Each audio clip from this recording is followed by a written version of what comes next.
Shalom, fam. It's your Moray, Jaden Israel. Welcome to Real Talk Tuesday. Live stream is going up on a Tuesday. Hey, what it do? What's good, family? Let me know that you are alive. If you are alive, type hell yeah in the chat. Give me a hell yeah. If you are alive, give me a hell yeah. I'm feeling nostalgic. I'm feeling nostalgic tonight. Y'all remember Stone Cold Steve Austin? Any former wrestling fans? Any current wrestling fans? If you are a current wrestling fan, I'm gonna pray for you. Just playing. Welcome to Real Talk Tuesday. Thank you for joining us tonight. I'm looking at YouTube Studio. It says excellent condition. So we rolling with what they saying. Hopefully that's the truth. I got my headphones working. I got my microphone on. Hopefully, family, you can hear me as you come into the chat. Shalom to Tommy up. Tommy, number one. Shalom to you. Tonight, I'd like to discuss something that is dear to my heart. This family changed my life right here. And this will change your life. But tonight, I like to tell my testimony on the topic of tonight, how Hebrew changed my life. As you can see, I'm dressed for the part. I got on the Hebrew. Yod, hey, wow, hey. Yod, hey, wow, hey. The name of the creator, the tetragrammaton. I am who I am. Technically, when you translate it, raw and uncut, is translated as I will be that I will be. Eye, Asher, Eye is where we get the name of the creator. Now, speaking of raw and uncut, I got my raw and uncut right here, family. Got my white powder, stevia extract, that is. I got my coffee. Who drinks coffee at 5:33 p.m.? I do. That's why y'all know that I'm crazy. Some things will never change. Even though I'm an Israelite, I'm still crazy and I'm still black. Family, stay black. Just because you're an Israelite, don't try to act better than us, okay? Don't get all religious and rigid and stiff. Pause. That's what y'all New Yorkers like to say. You New Yorkers always say pause. Everything's pause. I'm from the Bay Area, family. I currently reside in Stockton. My bad. Stockton. I said Stockton. Because once you get stuck here, once you move here, family, you get stuck. There's no way out. The city of Stockton is a black hole. It will pull you in and there's no escape. Oh, right on, Tammy. The jokes are free. Hey, I'm a Hebrew Israelite brother that likes to laugh. I like to have a sense of humor.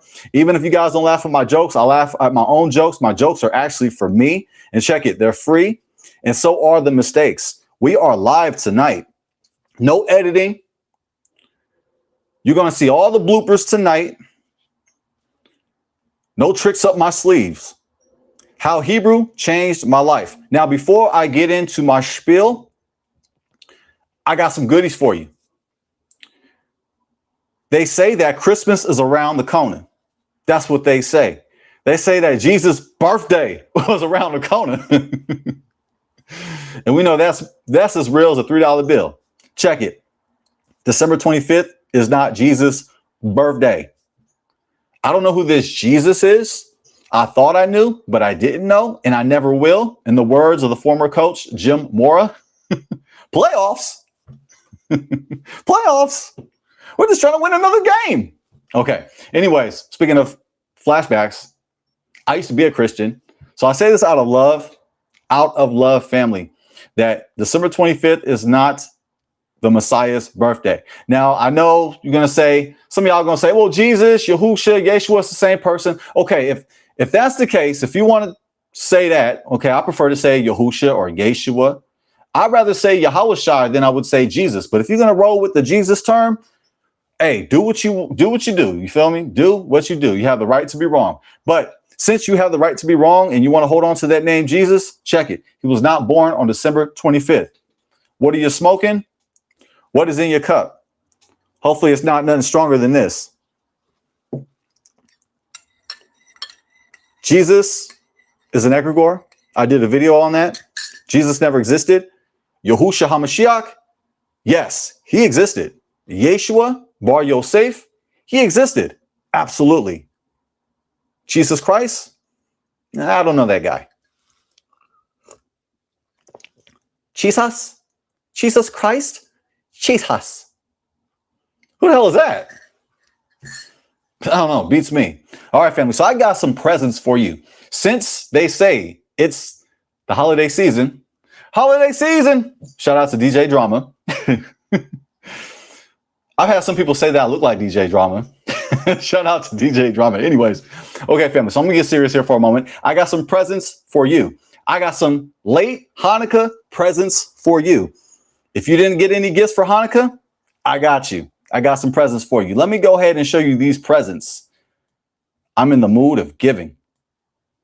Hopefully you're in the mood of taking, which a lot of Hebrew Israelites are good at. They're good at taking and not giving. Pause. Okay. New Yorkers, y'all need to get y'all minds out the gutter. Why is everything pause? So I can't say anything.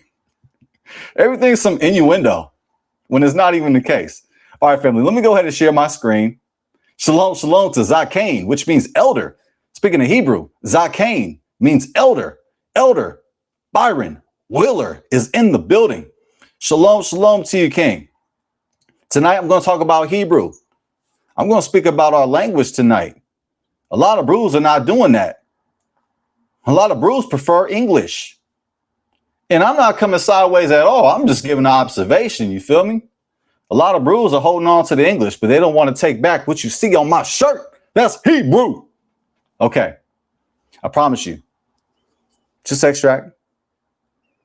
Just white powder. That's it. Okay.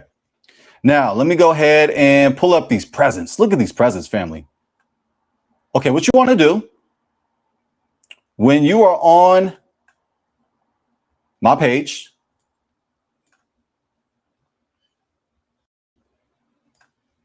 when you're on my page, family, right here, let's go to live. Hopefully y'all can see that. Yeah, okay, you guys should be able to see that. Okay. Yeah, if you didn't celebrate Hanukkah, today is your last chance. That was yesterday. It's too late to celebrate Hanukkah. I mean, you can do whatever you want. If you want to celebrate Hanukkah, I mean, you can, but technically it's over. But hey, you know, is time relative? I don't know. You make the decision. Hebrew changed my life. Now, I know this is live. I'm gonna click on this video. This is how you can get the presents I have for you. Family, I got some late Hanukkah gifts, late Feast of Dedication gifts. This is how you can open them. Right here. Just click on this video. Alrighty. Right here. In the description, below the video, click on more. As you can see, Hanukkah sale, 20% off, ends December 26, 2025. This Hanukkah sale, which is 20% off, ends on Kwanzaa. Since we're going to mention Christmas, we might as well mention Kwanzaa. Go ahead and hit more. Hebrew Mastery Bundle, 20% off. Family, that's a steal. I'm dang near teaching for free. This is a steal, 20% off. Hebrew Mastery Bundle. You'll be able to read and write what you see on my shirt. You'll be able to read, write, and speak Hebrew after passing this course. I love Hebrew. I love our language. Hopefully you do too, family. Trading Mastery course. Now check it. If you desire to quit your 9-to-5 and become a full-time investor in the stock market, you can do so. Hey, if you want to keep your job and invest part-time, if you want to work your 9-to-5, you want to work your 9-to-5 full-time and invest on the side, if you want a side hustle, the Trading Mastery course will give you that paper. Go ahead and get 20% off the Trading Mastery course. Family, my wife and I, we invest in the stock market. As Israelites, we can't be one-dimensional. We can't walk around with a broke mindset. You got a lot of brews that are confused. They think woke means being broke. Big screen. Broke don't mean you're woke. It just means you broke. Let's tap into our paper right here. Trading Mastery course. It's the easiest money that you'll ever make. And you actually earn the money. You earn the money because you learn a trade. You learn how to invest in the stock market. Free goodies. Here's some more free presents. Family, this is free. Now, this is 20% off. Both courses above are 20% off. Ends on Kwanzaa. So tap in before it's too late. Free goodies. Absolutely free. What's free? 30 words in Paleo Hebrew, Biblical Hebrew, and English. The Hebrew that you see on my shirt is Paleo Hebrew. Learn 30 words in Paleo Hebrew and Biblical Hebrew right here. Video tutorial and free PDF download. The Lord's Prayer, Yahusha's prayer in Hebrew and English, video and PDF. The 10 Commandments in Hebrew and English, video, PDF. The Shema prayer in Hebrew and English, video, PDF. And the priestly blessing in Hebrew and English, the Benediction. You guessed it, video tutorial and free PDF download. Fam, I created these video tutorials that are free to watch. And these free PDF downloads are free to have in your phone. It's free to have you print. You can print them out. You can hang them up on your wall. You can frame them. You can create a scroll out of them. Absolutely free. They are worth money, family. I should charge for this, but I'm looking out. These are your late Hanukkah gifts. And some of y'all celebrate Hanukkah. I'm going to pray for you now. Here are some Hanukkah gifts right here. Your favorite 4-letter word, free. Want to start learning Hebrew? All Hebrew courses right here. We have courses for children and adults. Adults you can learn alongside your children as a former Sunday school teacher and licensed minister in Christianity. It's my pleasure. In the words of Pops from Friday, it's my pleasure to teach biblical Hebrew. Enroll now. Need Hebrew Israelite apparel? If you want this cool shirt that you see, if you want to tap into your culture and rep your culture, if you want to go over your family's house on Christmas and represent the kingdom of Yah, you can do so. Let me show you how. You click on the link, just like that. And on screen is the Hebrew Israelite apparel brand. The name of the business is Kavod.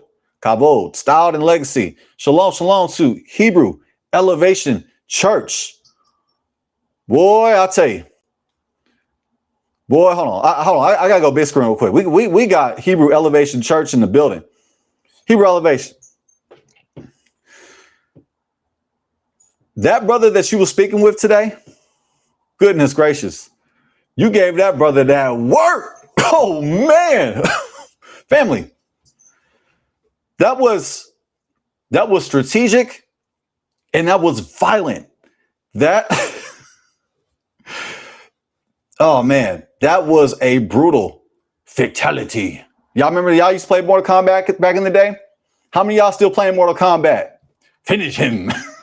Hebrew Elevation Church hit him with the scorpion. Finish him. Da-da-da. You took off the mask, bro. You lit that man on fire. Scorpion wins. Fatality. Man, my wife and I was watching that. Oh, man. We was watching you roast that man. And I hope that he repents, and I hope that he took notes from that master class that you gave him. All praises to the Most High Yah. Oh, yeah, for sure. He was boiling my blood, my boy. You know, it's funny, Hebrew Elevation, because check it. Yesterday, I was just watching one of our dialogues that we had. It was the one on Is the Man the Boss? It was a great conversation. I love speaking with you. You keep my sword sharp, and it's great to come across brilliant minds in the awakening that represents our faith boldly and skillfully, and I mean, we'll say violently. You are an amazing debater. Your debating skills is top notch. Family, if you want to see what I was talking about, that beatdown, go ahead and check out Hebrew Elevation Church. Hebrew Elevation, go ahead and plug your channel so we can all watch that beatdown. Hopefully that brother repented. But that's what happens when you get in the ring. Hey, it's fair game. You want to challenge somebody and you don't come prepared. You don't bring your research and you're relying on deception rather than what you can prove, what is actually proven, then expect to get that ass beat. I can say ass. Ass is not a cuss word. Ass is one of those radio friendly words. But yeah, Hebrew Elevation Church, go ahead and plug your channel. I'll go ahead and put it in the yes. Right here. I'll go ahead and put it on screen. Appreciate, love my brother. The video is titled, Should Christians Celebrate Christmas? That video right there is proof that Christians and nobody, and I mean nobody, should celebrate Christmas, especially if you are serious about the Bible. If you are a Bible believer, you should not celebrate Christmas. Now, if you like to represent the kingdom in front of your family during Christmas, I'm one of those bros that's like, hey, if you want to go over your family during Christmas, you can do so. Guess what? I'm going to go ahead and see some family on Christmas. And guess what? I'm going to come Hebrew out. I'm going to come Hebrewed out. I'm going to come representing. I've had my kippah on. I'm going to have my Hebrew clothes on. You know how we do. I'm going to have my zeets on. Oh, I'm going to be flexing. And you get the flex right here. Tap into Kavod, Styled and Legacy. Shalom. Unlock 20% off your order. Kavod means honor, splendor, and glory in Hebrew. Check it. These beautiful couples t-shirts that you see on screen, this t-shirt that you see that I'm rocking can be together 20% off your entire order. This is a mistake due to the bumba clots. I realize that not all customers are right. All customers are not right. That's wrong. Whoever made that up is just flat out wrong. It should be 5.0. On the left side are the categories. Right side is just a sample of what you can get. If you want to rock your Hanukkah sweater, your Hanukkah hoodie, right here, family, in front of your family. And 20% off right here. The latest review, 5-star. You see the fringes dripping on this shirt. Beautiful review. Hallelujah. All right. Now, you said, should we call the Most High Yahusha or Yahushua or Yahusha or Yah? I am confused. And for our creator as well. Now, that's a good question, Tommy Up. I'm going to go ahead and address that question because I love the energy that you're showing me. And check it. We don't even have to agree on everything. That's the beauty of it. Me and Hebrew Elevation Church, we don't agree on everything. But guess what? We brothers. Why? Because we're tapped into the Ruach. So we know how to agree to disagree. But at the same time, you know, we can have fun. We can be passionate. We can have different perspectives. That's all good. Now, the Most High, according to my research, Tommy Up 1. For all the New Yorkers, pause. Everything's a pause with New Yorkers. Anyway, I'm not from New York, so I don't know what they mean when they're like, pause, pause, pause. Okay, so your question, Tommy Up, the Most High, according to my research, this right here, this is the name of the Most High in Paleo Hebrew. Yod, Hey, Wow, Hey. Yod, Hey, Wow, Hey. It's pronounced different ways. It's debated on how you could pronounce it. When you see it written in the Masoretic Hebrew, in the biblical Hebrew, it's even, the vowels are even different. So you could pronounce it a multiplicity of ways. The name of the Most High can be pronounced Yahweh, Yahweh, Yahweh, or Yahuah, Yahuah, yahuah, or yahuah, yahuah, yahuah. And there are other pronunciations too, like yahuah, yahuah, yahuah. And it's really fascinating because when you go on slavevoyages.org, when you look at our ancestors that were captured in the transatlantic slave trade, when they were taken, our ancestors had Hebrew names. And one of the names that our ancestors had was Yahuwah. I'm going to cover that when quote unquote Black History Month comes up. I say quote unquote because Black History is every single damn month. It's not just 1 month, which is the shortest month of the year. Talk to me. But check it. When February comes around, when the season of quote unquote Black History comes, I'm going to go ahead and we're going to look into slavevoyages.org. I'm going to show you a list, a plethora of Hebrew names that our ancestors had. And guess what? Our ancestors had the name Yah in their names, theophoric names.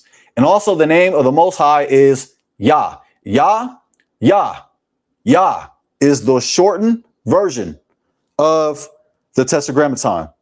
The Tetragrammaton is Yod, Hey, Wow, Hey. The name Yah is shortened. Yod, Hey, Yah. And when you look on slavevoyages.org, there are so many names of our ancestors that contain the name Yah. You find the name Yah as in the beginning of the name, in the middle of the name, and also at the end of the name. So you can call the Creator multiple names, multiple pronunciations. It's different pronunciations.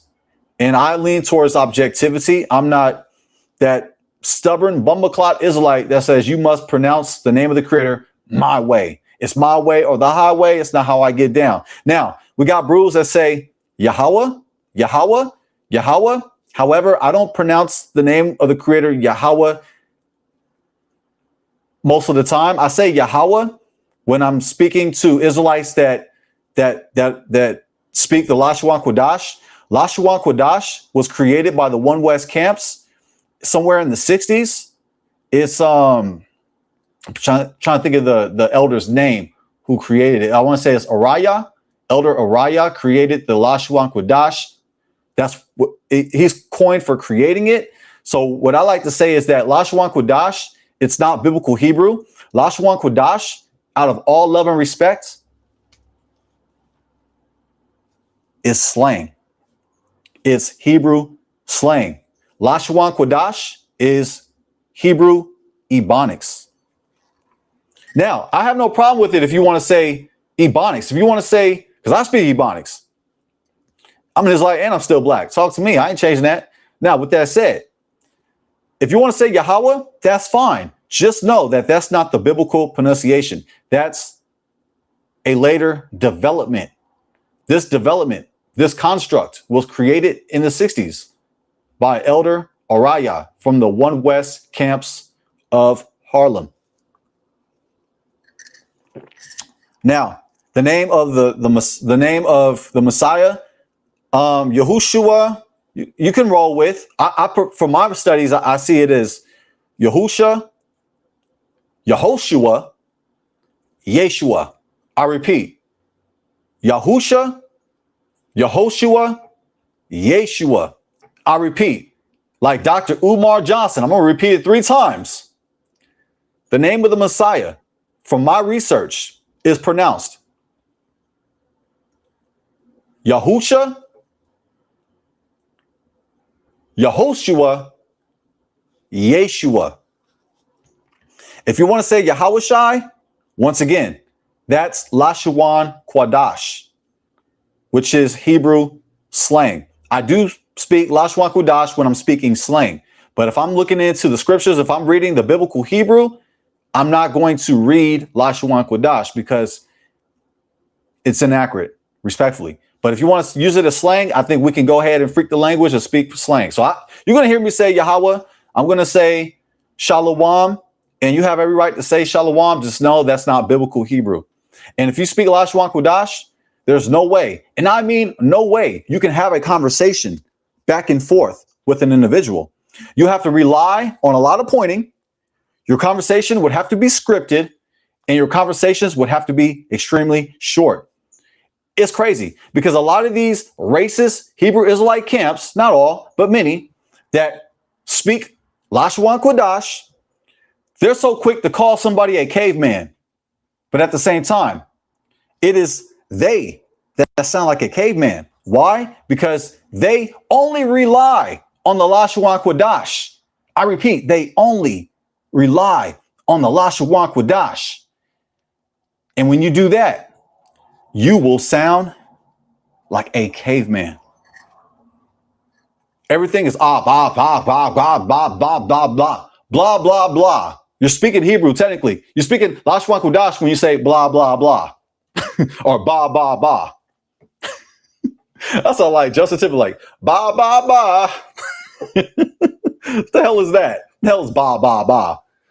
Ah, ba, ga, da, ha, wa. Wa, da, hawk? I was going to say, well, what the? No, I'm not going to. What the? That's as far as I'm going to go. Okay. Shalom, shalom to Uncle J.E. That's the elder right there. Zakane, elder. Uncle J.E. Yeah, you guys always do, but man, you guys are like so sensitive to it. Everything that sounds quote unquote interesting, you guys are going to go ahead and say, pause, pause. It's like, no, dude, there's no need for the pause. Like, I totally wasn't even thinking about that. I wasn't thinking about that until you brought it up because you was thinking about that. Okay, I don't know. Maybe it's like deep down inside, I'm still holding on to the East Coast, West Coast grudge. I don't know. I don't know. Maybe I feel this type of way about you East Coasters. You know, I'm just playing. You know, I'm just playing with you. Okay. I'm answering questions tonight. It's like I'm giving my testimony. So this actually is a part of the live stream because we're talking about Hebrew. So it's on topic. If you ask me, I know how to get off topic. I'm a yapper, bro. In the words of God Logic, he called me a yapper. He said, "You're a yapper, bro." He's absolutely right. I am a yapper, bro. Now, what the title is, How Hebrew Changed My Life. Now, let me go ahead and share some more announcements. Man, I went away from the announcements. Now, if you like some extensive content, if you want exclusive content, behind the scenes footage, bloopers, if you want to laugh at my pain, if you want to get advanced biblical teachings, if you want to get some Hebrew sources that's going to help you with Hebrew, with the language, we have lexicons. We have Hebrew gems. Also, we have advanced biblical teachings that are too hot for the sensitive, racist, bumbleclot Hebrew Israelites. And I'm a Hebrew Israelite saying this. Go ahead and subscribe to the Patreon. You can subscribe, unsubscribe anytime. Cash App, PayPal, buy me a coffee, or ways. Cash App, PayPal, buy me a coffee, YouTube Super Chat are ways you can support the ministry. My wife and I, we appreciate it. Now, we are monetized. All glory to Yah. And we are thankful for your support. We are monetized. And one of the reasons why we're monetized is because we are not racist like those bumbleclots. A lot of them are not monetized. Now, once again, the Hebrew Mastery Bundle right here. So that's the announcements, family. Oh, let me go back. Let's go to the top. Here's our schedule. Here's our schedule, family. Thank you, Uncle J. I'll be here all day. And by the way, like I said, the jokes are for me. They're really not for y'all. They're for me. Okay, so click on more. As you can see, I'm representing the Bay Area. That's the Bay Area. No confusion. It's not New York. This is the San Francisco, Oakland Bay Area. That's the Bay Bridge. Click on more. The Shabbat word. Shabbat service. That's right. I'm a preacher. I'm a preacher, bro. I'm a yapper, bro. We have prayer, praise music, and preaching Friday nights, 7 o'clock p.m. Pacific time. I repeat, Shabbat service, Friday nights, 7 o'clock p.m. Pacific time. Motivation Mondays at 10 o'clock a.m. Pacific time. I drop motivational videos straight from my car. Real Talk Tuesday, open panel live streams, Tuesdays, 5:30 p.m. Pacific time. Tomorrow, I'm going to go live on Christmas Eve.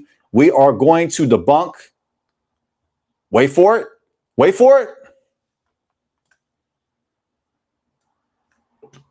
the virgin birth. Tomorrow at 5:30 p.m. Pacific time, Wednesday, December 24th, 2025. Tomorrow, we are going to debunk the virgin birth. But if you want to believe in the virgin birth after the debunking, you have every right to do so. I'm just going to share my information and you be the judge. You decide. Now, links once again, trading course, 20% off, ends on Kwanzaa. Hebrew Mastery Bundle, 20% off, ends on Kwanzaa. Hebrew courses, all of them. We also have courses for children and adults. We also have Gematria. If you want to go ahead and flex and go deep in the esoteric, you want to get into numerology, you want to go ahead and get into deeper meanings within numbers and the letters of the Hebrew Aleph Beit, we got you. Patreon, Etsy, Cash App, PayPal, Buy Me a Coffee, IG, Facebook Meta, Jaden and Jazz, my wife and I, we make secular content. That's right. Black love, trendy topics, celebrity news. We're Israelites and we still balanced and we still black. Let's stay black. Also, if you like to hit me up on my email, one condition, verify that you are a human. There are too many bots out in the YouTube streets. All right, family. So thank you for bearing with me. How Hebrew changed my life. Now, I may open up the panel. If you're interested, I'm going to open up the panel, family, depending on how tonight goes. I like to share my testimony about our language that I hope that we are taking back. Yeah, I remember that, Uncle J.E. We used to say, well, that's what people used to say back in the day. That was, I say we collectively as a community, we used to say those phrasing. I don't say none of those phrasing. I got love for everybody.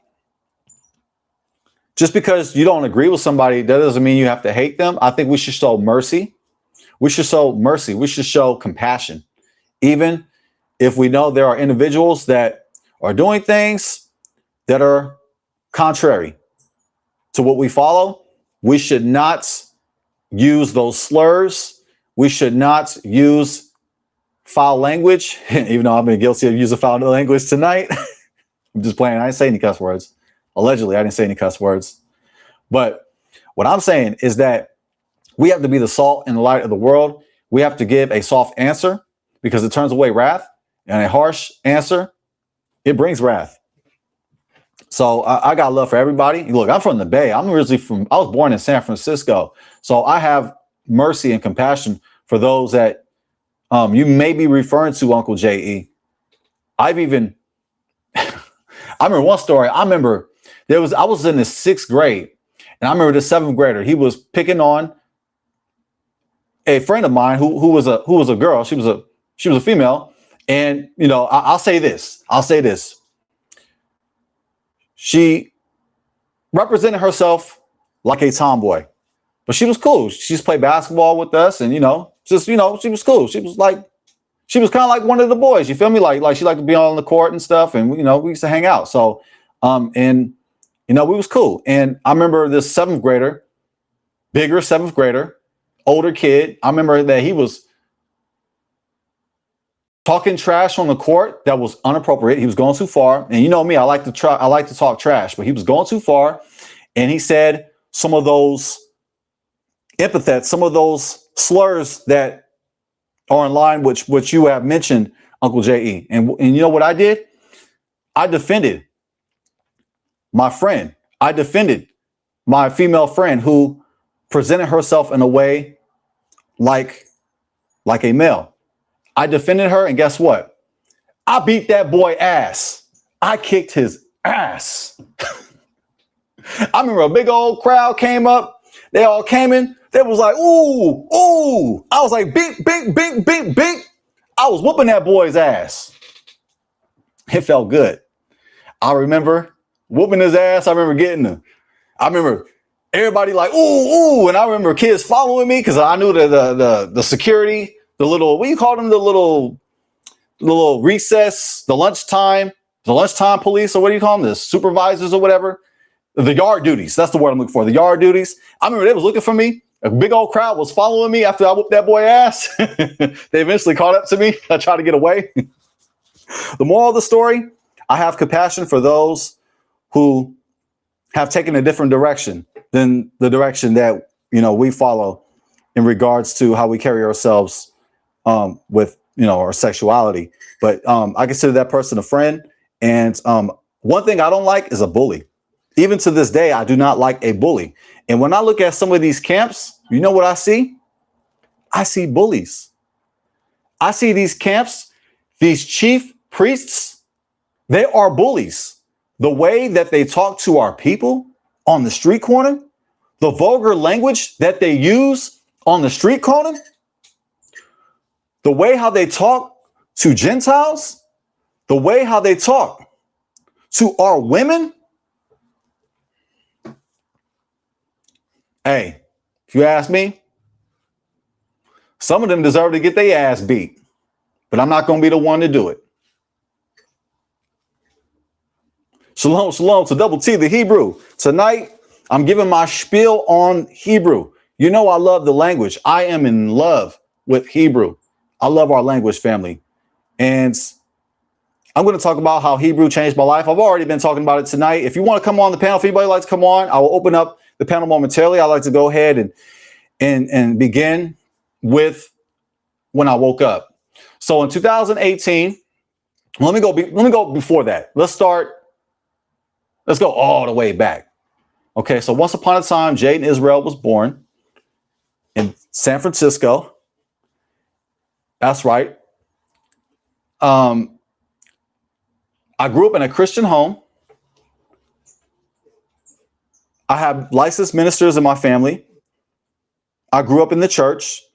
I was born again as a Christian when I was 13.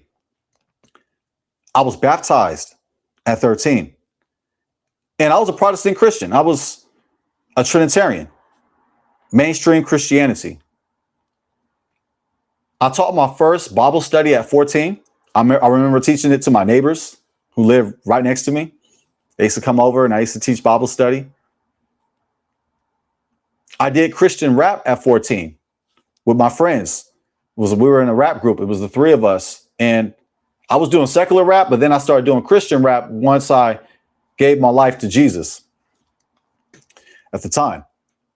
And at 15, I spoke my first sermon. I gave my first sermon at 15 in East Oakland at a Church of God in Christ congregation.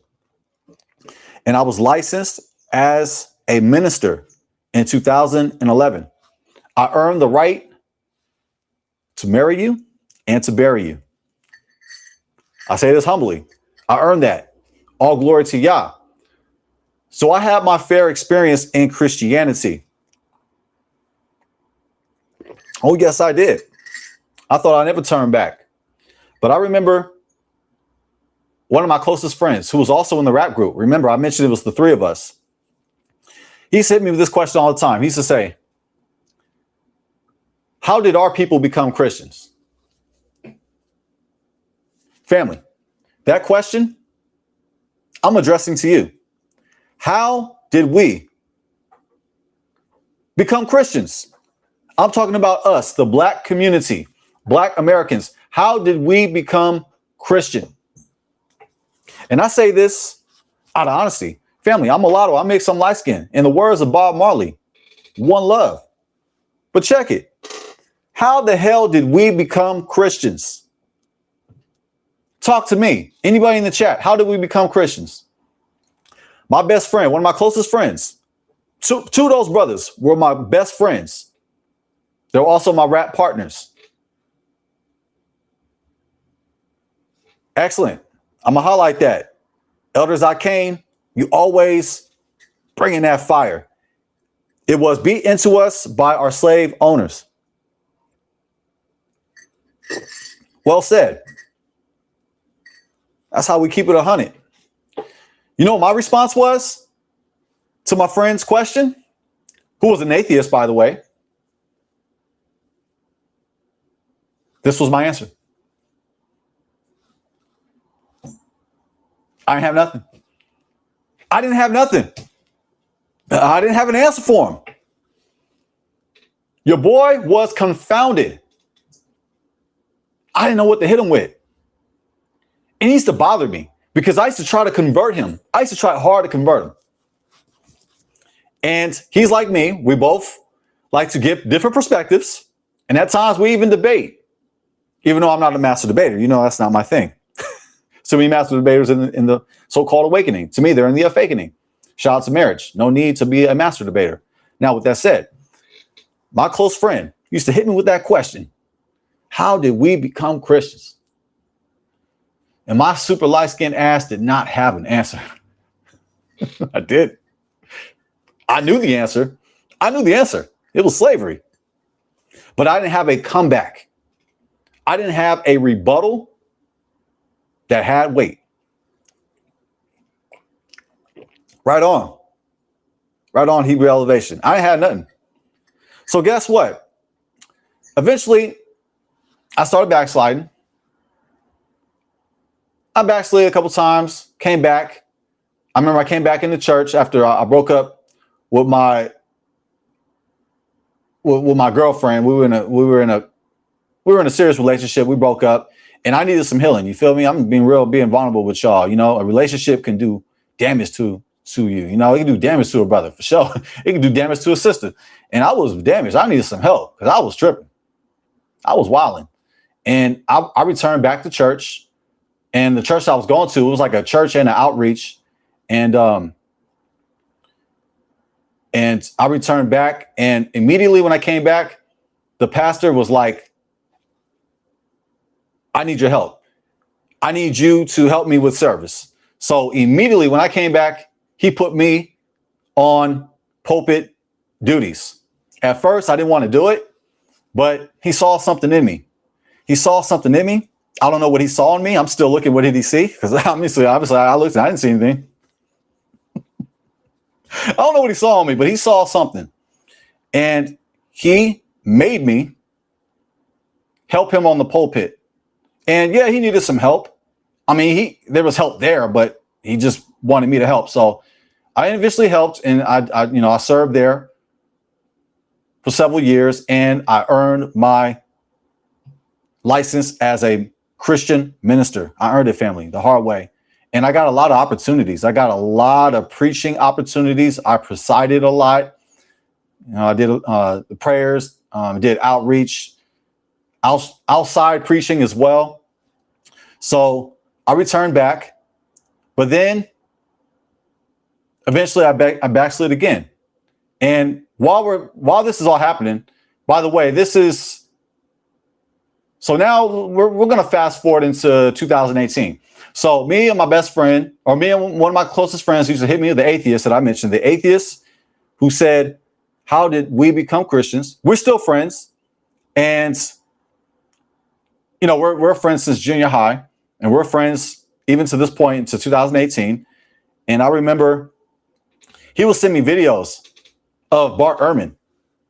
And Bart Ehrman, he's using Bart Ehrman, who is, I believe, an atheist, but he's using Bart Ehrman to try to debunk the New Testament. And guess what? Those videos had me questioning the New Testament.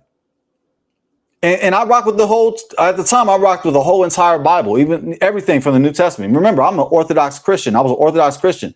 But he would send videos that would damage and disprove Christianity.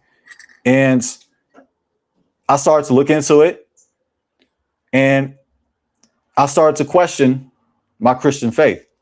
I'm like, you know what? As a result of transatlantic slave trade, as a result of the transatlantic slave trade of chattel slavery, we were forced to become Christians. As Elder Byron Wheeler said, it was beat into us by our slave masters. That's what happened. And I eventually started watching Sonetta. How many of y'all are familiar with Sonetta? I used to watch Sonetta, and to me, it was really dope because you get all these different faiths, all these different religions, all these different walks of life of our people that will come together, and they will have debates, they'll have discussions, they'll have builds, And it was good to hear different viewpoints. I got to learn about the conscious community. I learned about Kemetic science. I learned about the Moors, the Nation of Islam. Also, the Hebrew Israelites. I got to check out the camps. And from there, I was leaning towards I was confused. As obviously, you guys can tell, I was confused. I was leaning towards like a pro-black Christianity type of thingy. And remember, this is around the time of Black Panther. I've seen the movie like 3 times. And to me, that movie was impactful. So I was like on this pro-black phase. Yeah, I know, coming from me. I was on the pro-black phase. Pro-black Christianity phase thingy, which with Western Christianity and being pro-black, which is very interesting. How can those two concepts exist together? How can you be pro-black and be a Protestant Reformed Christian? Notice I didn't say Eastern Christianity. Notice I didn't say the Christianity that is practiced in Ethiopia. That Christianity is different than Western Christianity. I repeat, how can Western Reformed mainline Christianity and Pan-Africanism or being pro-black, how can they exist together? They seem like an oxymoron. And guess what? I was a moron. I was an oxymoron. I was a pro-black Christian thingy. So anyways, I didn't agree with the Hebrew Israelites. At first, I was agreeing with people like Elder Jabari, Elder Reggie, Dr. Reggie. Also, I'm not even going to say his name, but it starts with a P. His name is P. I'm sure you guys can figure it out. It ends with an E. Right now, he's doing time. He's where he deserves to be right now. But I used to watch him a lot. And I was rolling with the conscious community. So I was like a conscious pro-black Christian thingy. But anyways, I got into the camps. I was like, okay. I was kind of interested in this. So I was watching the camps. I'm like, okay, they dropping some things. Okay, they're saying a lot of things that were new to me that I didn't learn in Christianity. But then I realized, okay, they're preaching this, you are who your father is junk. If your grandfather is Caucasian, you're an Edomite. To me, that don't make any kind of damn sense, because when we think about it, family, when we think about it, our ancestors, it's unfortunate. Due to the consequences of Deuteronomy 28, our ancestors had to endure, had to suffer with our APE. And who was it done by? Who was it done by? Slave owners. It was done by slave owners. A lot of us, when you look on your father's side, many of us will find a Caucasian individual on our father's side. You mean to tell me that disqualifies your Israelite heritage? It does not disqualify your Israelite heritage. It proves your Israelite heritage. Why? Because during the consequences of Deuteronomy 28, that would happen. Remember the consequences of Deuteronomy 28, Devarim 28. We talk about Hebrew, right? Devarim is Deuteronomy in Hebrew. One of the consequences that our people will endure is RAPE. The fact that many of us, the vast majority of us, many of us have a Caucasian on our father's side is proof that we are Israelites. But these camps out here saying, because that happened, you are not an Israelite. They are not only lying to our people, they're lying to themselves. Check it. Notice they're scared to death over DNA. Check it.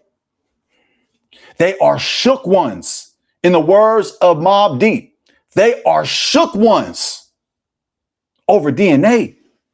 Because if they go far back enough, they would find a Caucasian on their father's side. That's why they don't go back too far enough. And some of them don't got to go back too far at all.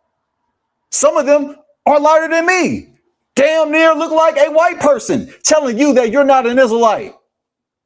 And you're dark skinned, you're chocolate, you're deeply melanated, and they're not.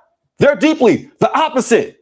But because they can find, because they are a 32nd Mexican on their father's side, they're an Israelite? That don't make any sense.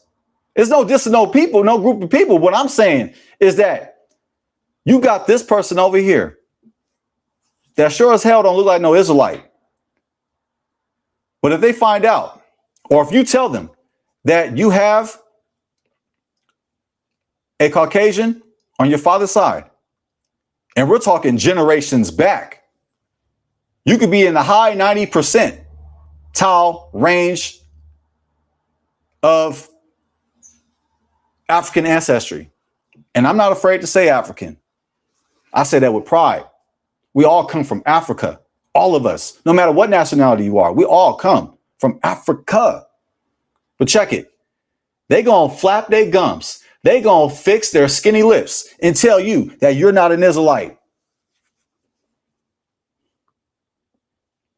A lot of these Israelites are fatherists. They're fatherists. I don't even know if that's a word. It is now, because I'm from the Yay area. Yay area, we make up words. They are fatherists.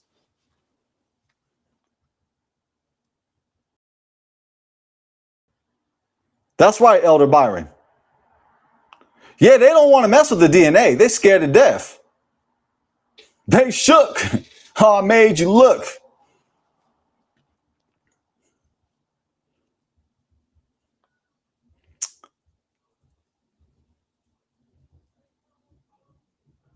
I'm highlighting that. Hebrew Elevation Church, man, it's crazy how much we agree on this topic. We singing harmony on this one. We Bone Thugs of Harmony on this one. You Crazy Bone, I'm Busy Bone on this one. Man, I tell you. And I believe Busy Bone's in the truth, by the way. Shout out to him. They used to always sound like Busy Bone back in the day.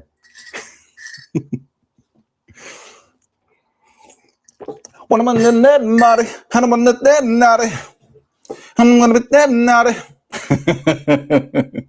Shout out to Busy Bone. But check it.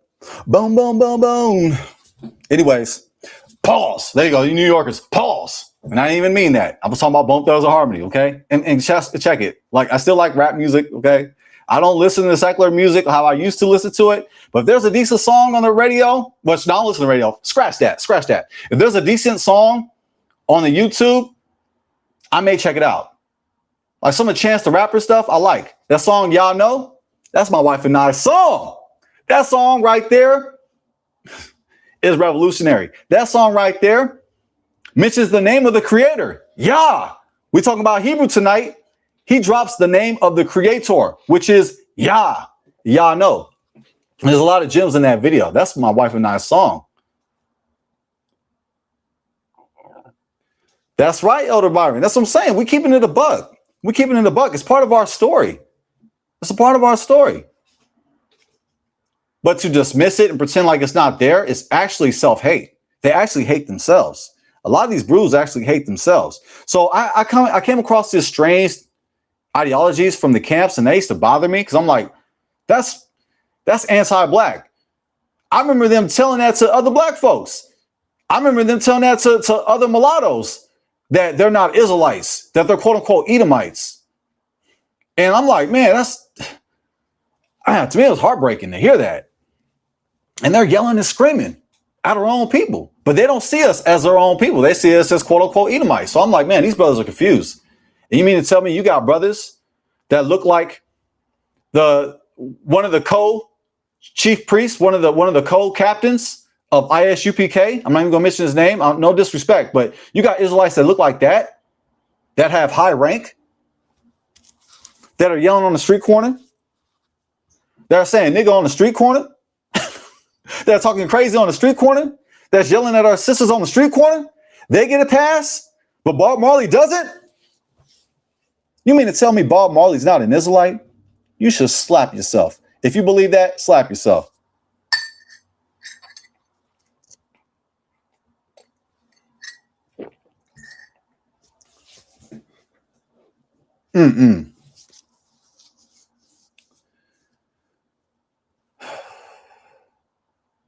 So also with the camps, I realize they do a lot of stuff that is cult behavior.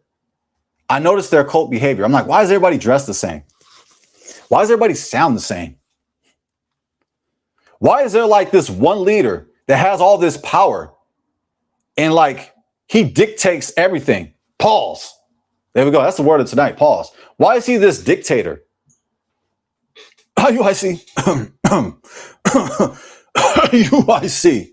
IUIC. Why y'all wear the same color?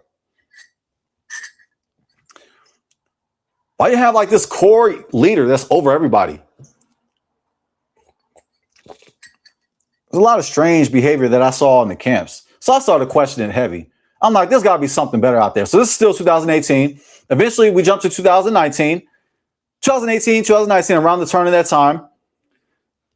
And by the way, I'm still looking at conscious community as well. I'm looking into our history. I'm reading books like When We Ruled by Robin Walker. I'm reading books like They Came Before Columbus by Dr. Van Zertima. So I'm tapping into Black history, the real Black history that's not taught in schools. I'm learning about Marcus Messiah Garvey. So I'm learning about the UNIA movement, which you see me, I rock the colors. I'm highlighting that right there. Go Power Rangers. Damn, go Power Rangers. They're Mighty Morphin Power Rangers. Okay, so man, you're talking about flashbacks now. It's morphin' time. So while it's morphin' time with these Power Rangers, One West Camp Power Rangers, I started to run across balanced Israelites. Israelites are about peace, love, and unity. Israelites that actually knew Hebrew. That's the title of today, Hebrew. This is part of my story, family. I am a yapper, bro, but it's actually part of my story. So I came across brothers that knew Hebrew, like Ron Shields, Divine Prospect. Shout out to Big Homie. That's the big homie right there. Shout out to Divine Prospects. I remember him reading Hebrew on screen. I remember he was reading Hebrew in front of a One West camper who was speaking Lashwan Kodash. And check it. I actually thought Lashwan Kodash was the real Hebrew. I used to think that the camps were right because I was listening to the camps before I came across Divine Prospect. I remember the camps, they will say that biblical Hebrew is Yiddish. It's modern Hebrew. And guess what? They're flat out wrong. Modern Hebrew is not biblical Hebrew. Let me show you an example.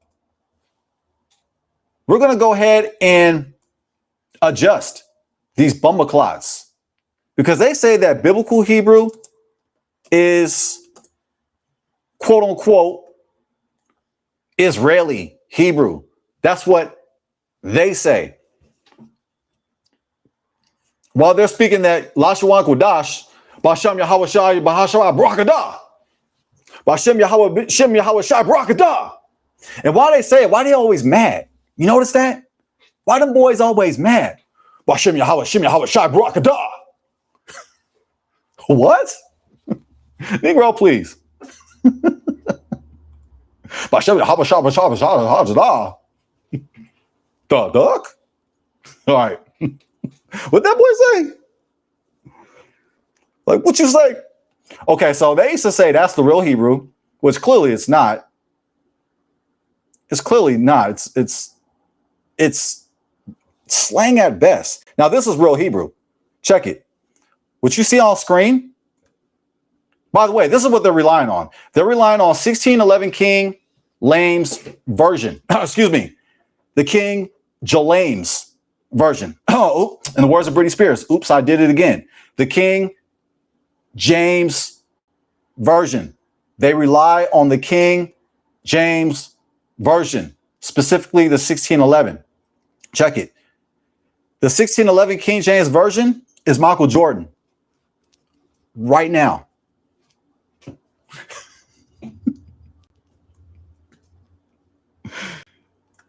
The King James version, Dr. Umar Johnson, the King James version is the Houston Rockets in the late 90s when they had Charles Barkley, Scottie Pippen, and Hakeem Olajuwon. They was old and needed to retire. And I used to love watching all three of them play. But they're past their prime. And so is the King James. The King James version is the late 90s Houston Rockets. The King James version, 1611. The 1611 King James version is Michael Jordan right now. Okay, so since they rely on English, they don't rely on Hebrew. They try to rely on Lashawan Kodash, which is, we know that's not a real language. That's slang. It's Hebrew slang. It's for those who don't want to take the time to learn real Hebrew, which is what you see on screen. This right here, family, this right here, family, this right here, family, is not modern Hebrew. It's not modern Hebrew. This is biblical Hebrew. One West Camps, read my lips. It's biblical Hebrew. Check it. It says Masoretic text. It's the Masoretic text. The Masoretes are the ones who pin down these dots that you see on screen. They pin down the dots on screen. Why? So that we are able to read and pronounce the Hebrew vowel sounds. They preserved the vowels of Hebrew. Check it. These little dots that you see on screen, it's not Yiddish dots. Don't believe those dumbasses. These are not Yiddish dots. Hey, One West Camps, these are not Yiddish dots, you dumbass. These are vowel points. Vowel points. Vowel points. These vowel points are like training wheels for Hebrew readers.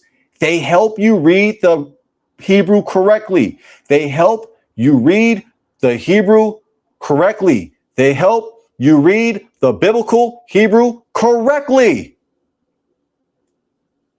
That's what it is. They're on your side. They're on your side, you dumbass.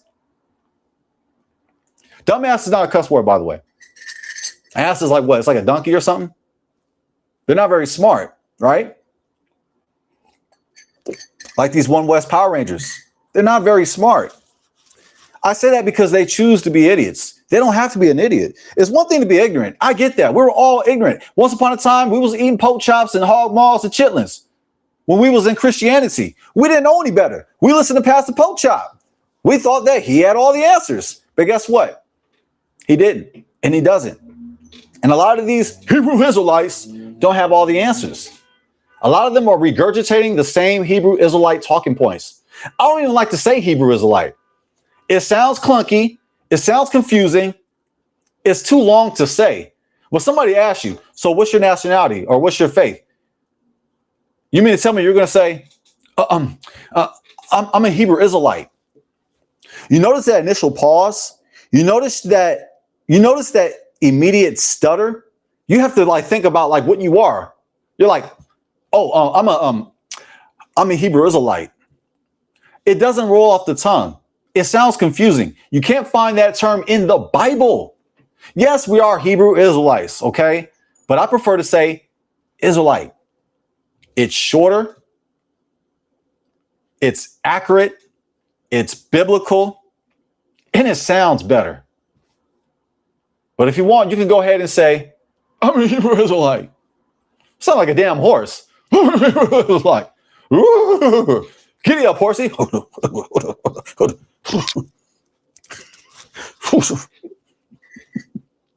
Are you a horse? What the hell's wrong with you? Okay, Mr. Ed. Okay. What you see on screen, I came across brothers like Divine Prospect, who was reading this Hebrew. He was reading the Masoretic Hebrew. He was reading the Masoretic text, which is biblical Hebrew. I came across brothers like Abdiel Ben Lewi, aka Zion Lex, who was reading the biblical Hebrew. They were reading the real Hebrew, while these One West campers are reading English 1611, and they're trying their desperate hearts. They're trying their heart out with this Lashuan Kudash. Actually, they're not trying their heart out. They're trying their heart to prove that it's true. But honestly, they're not trying hard enough to actually speak it. Why? Because they know they can't speak it to one another. Like I said, you got to sound like a caveman. Lashuan Kudash, when you hear it spoken, it sounds like caveman. But you mean to tell me they're going to call a group of people that they say are Edomites cavemen when they're the ones who sound like quote unquote Edomites? It doesn't make any sense. So I came across brothers in 2018, 2019 who are reading this Hebrew. This is how you read it, family. This is the first verse of the Bible. It says, in the beginning, God created the heaven and the earth. Right here in the biblical Hebrew, it says, Bereshit bara Elohim etz hashemayim wa etz haaretz. Praise Yah. No praise to me. All praise to Yahuah, to Yahuwah, to Yahweh, to Yahweh. I'll go ahead and say Yahweh, just to win you on my side. This does not say Barashat, Bara, Allah Halam, At, Hashamayayam, Wa'at, Hash, Aretz. What? Negro, please. That's not what it says. It says, Bereshit bara Elohim, etz hashamayim, wa etz haaretz. Praise Yah. That's what it says. That's what it says. That's what it says. In the beginning. Technically, it says in beginning, which this is a very interesting phrase. This is even esoteric right here. Many have given different interpretations on the first word of the Bible. Bereshit. In beginning. Bara. He created. Elohim. God.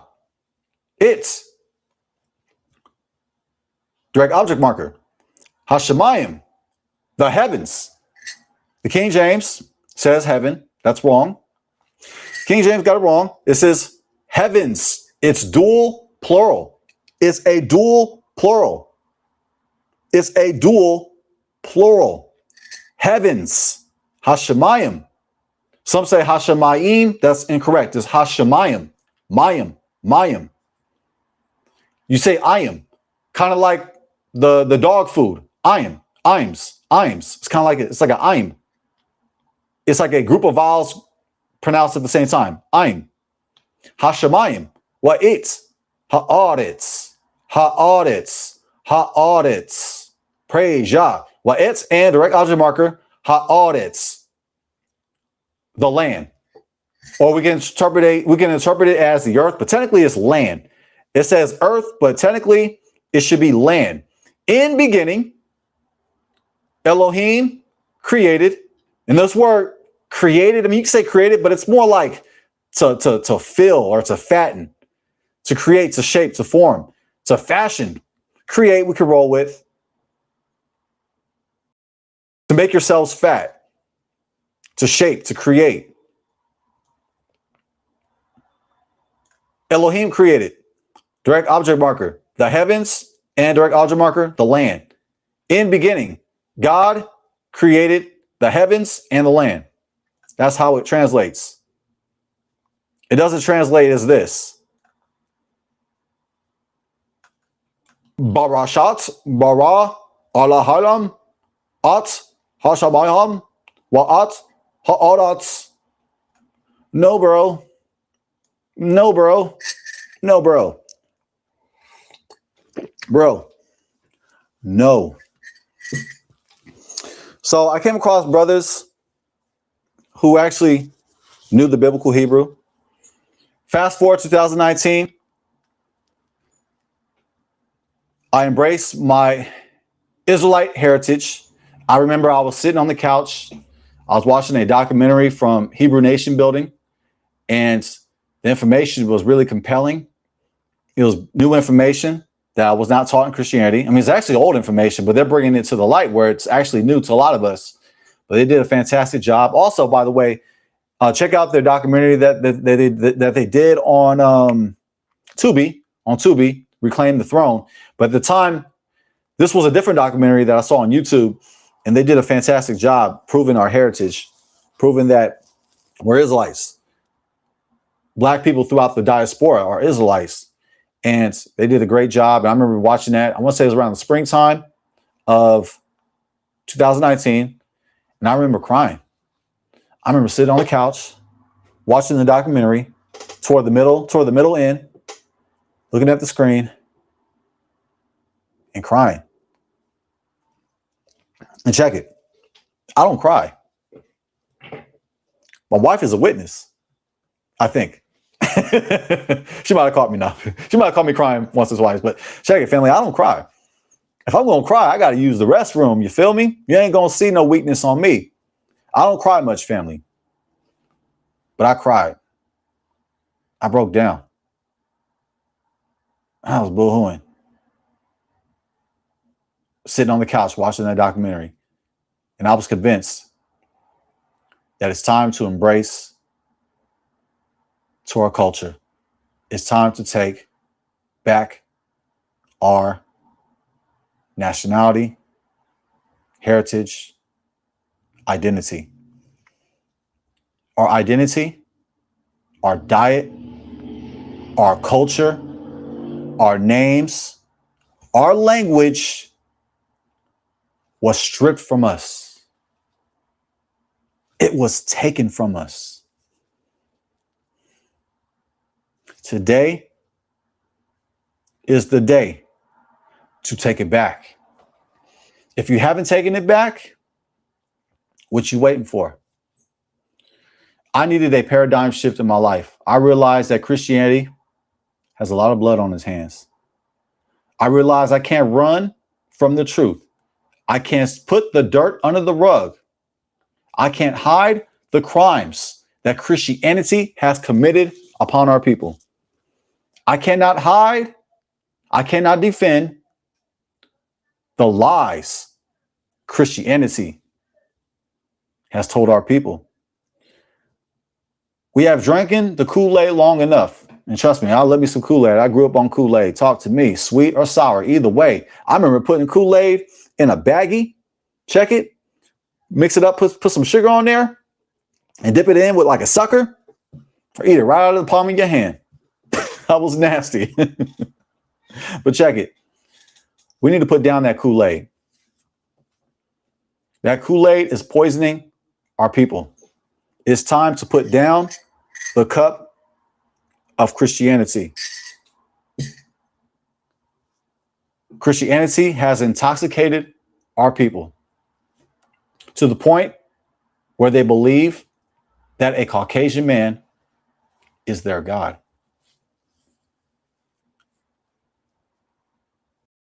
The same one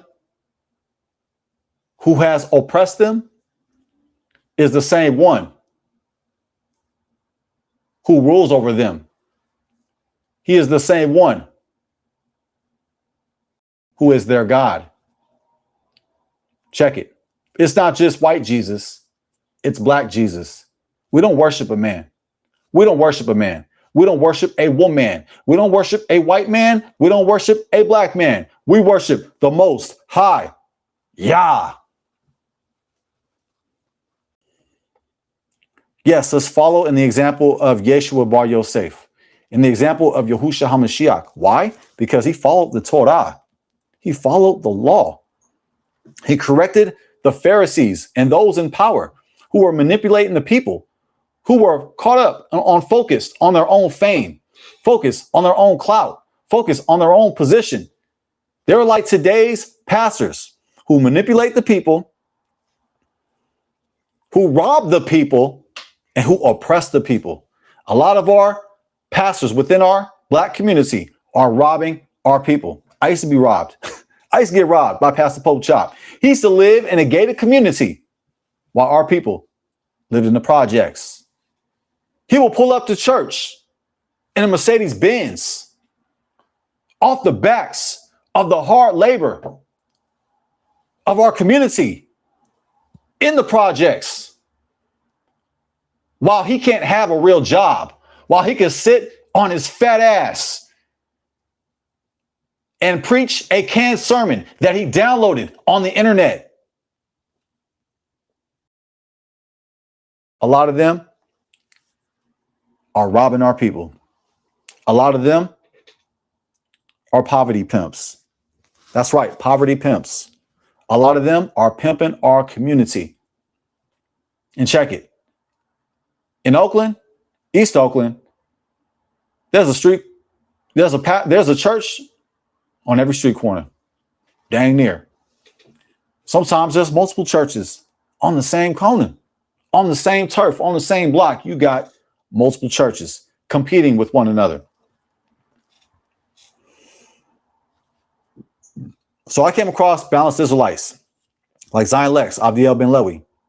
Zion Lex, aka Avdiel Ben Lewi, who teaches Hebrew, by the way. If you're interested in his courses, go ahead and check out Avdiel Ben Lewi. Hey, as Israelites, we got to be able to promote one another, support one another. He's been doing this for a long time. Same with Divine Prospects. He teaches biblical Hebrew as well. And they know biblical Hebrew.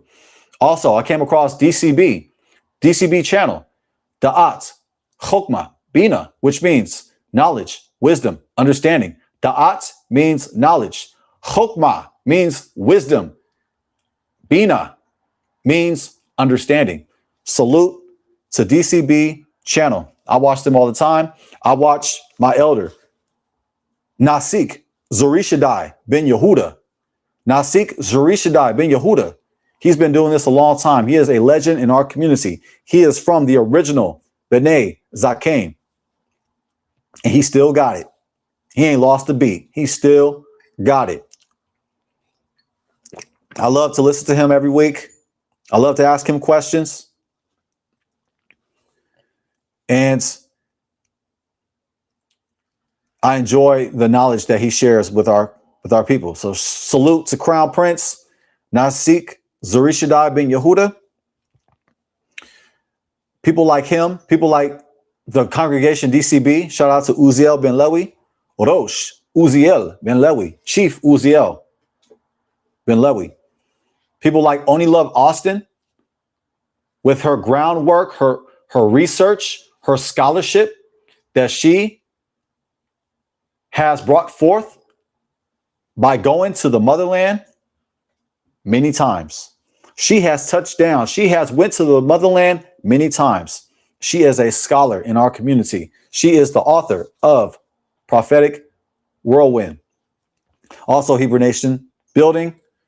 And to those who I missed, I apologize. Also, Stephen Graham. That's my friend, Stephen Graham. Shout out to Stephen Graham out in the UK. His documentaries have changed my life. His documentaries are one of the reasons why I'm wearing this kippah right now. It's one of the reasons that I'm rocking this shirt. It's one of the reasons why I'm rocking this chain that I'm flexing. My shirt says, Yod Hey Wow Hey. This is the name of the creator, the Tetragrammaton.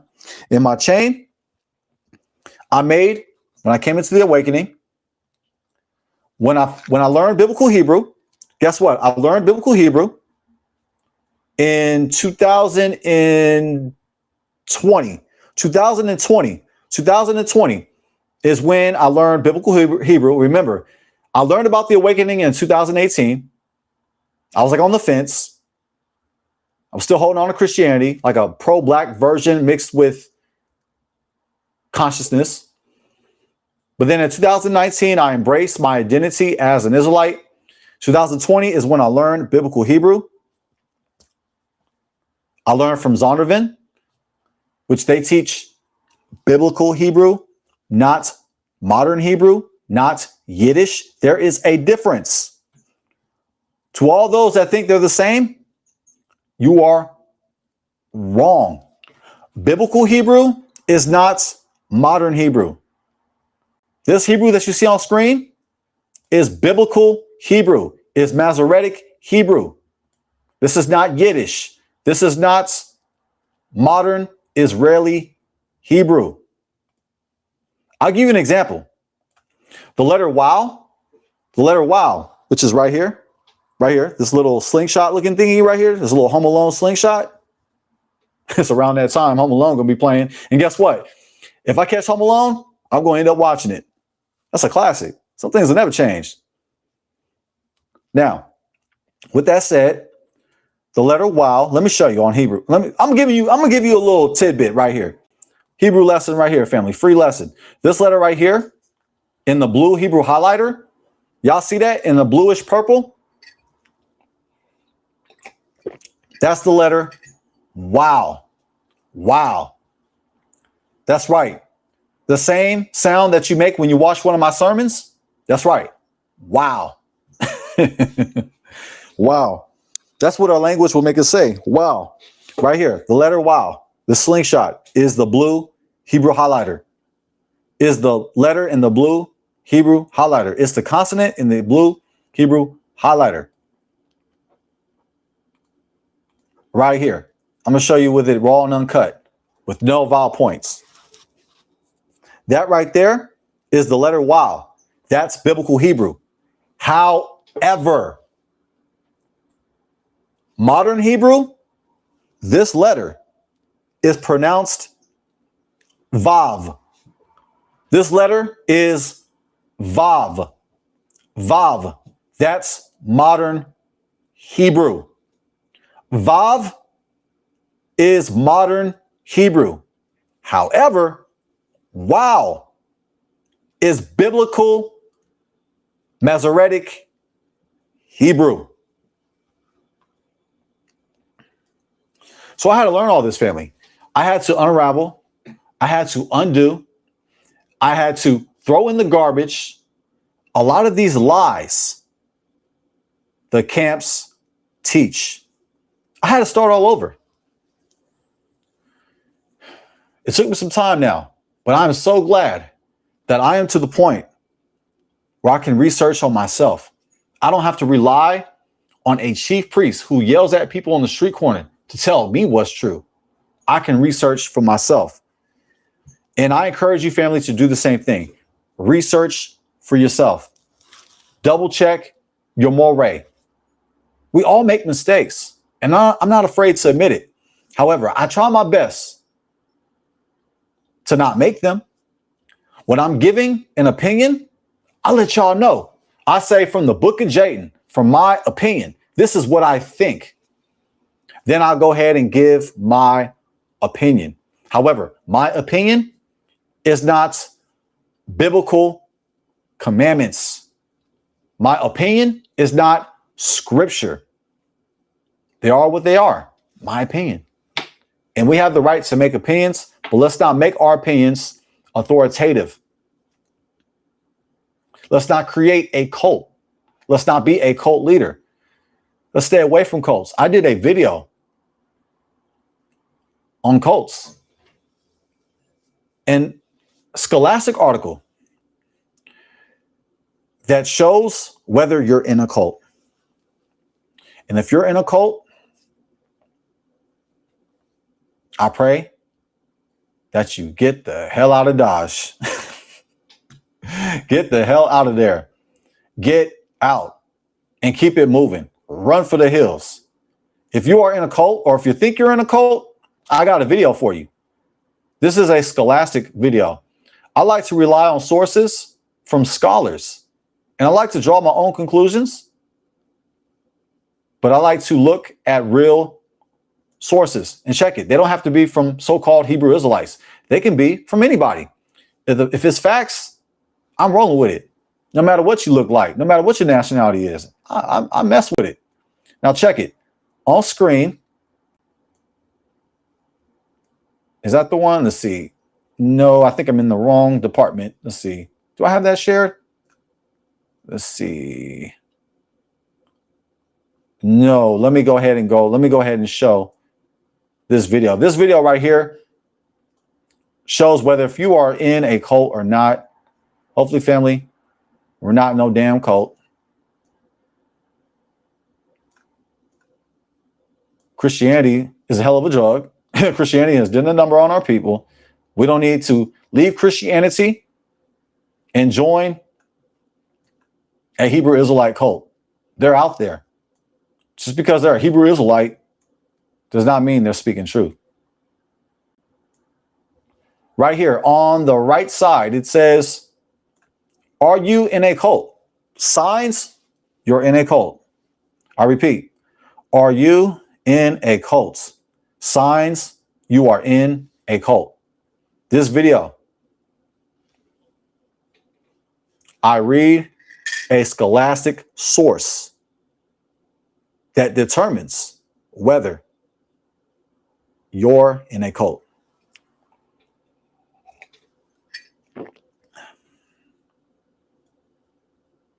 Cults come in all shapes, sizes, forms, and nationalities. Everybody that's an Israelite ain't your brother and ain't your sister.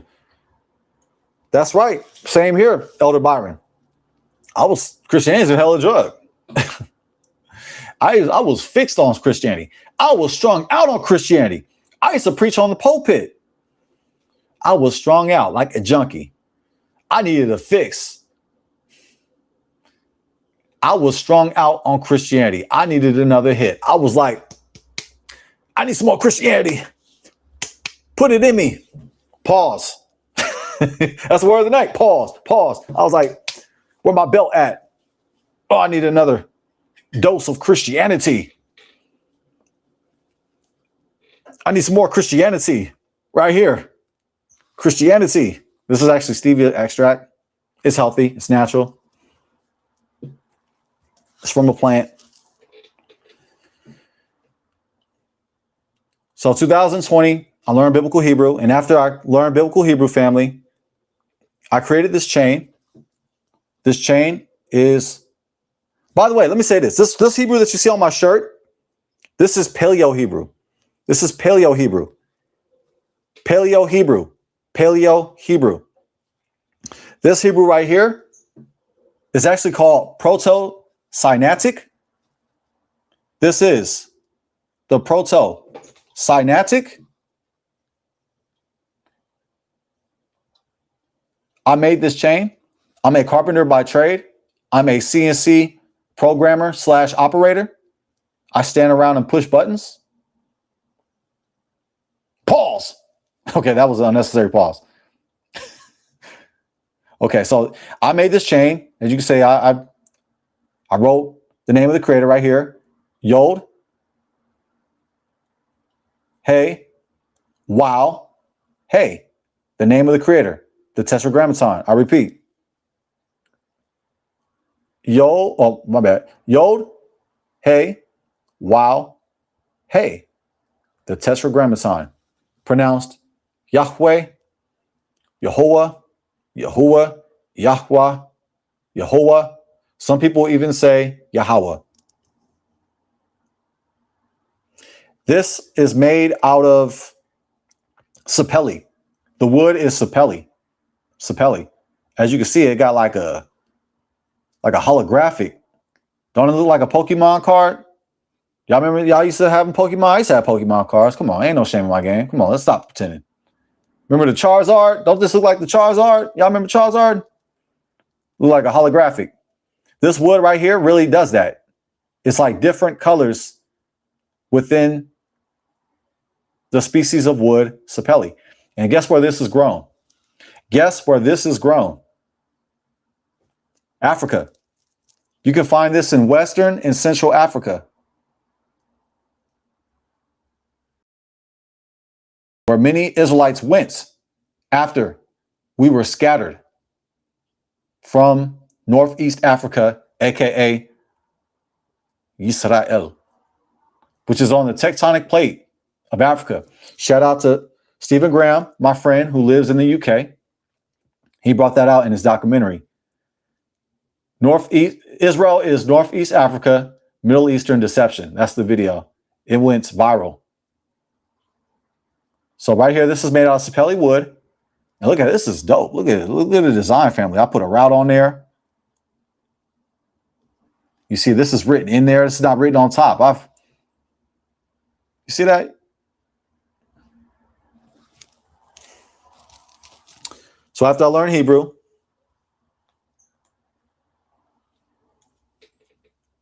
I made this chain, started rocking it, put on this kippah, started rocking it. Now I want to show you something, family.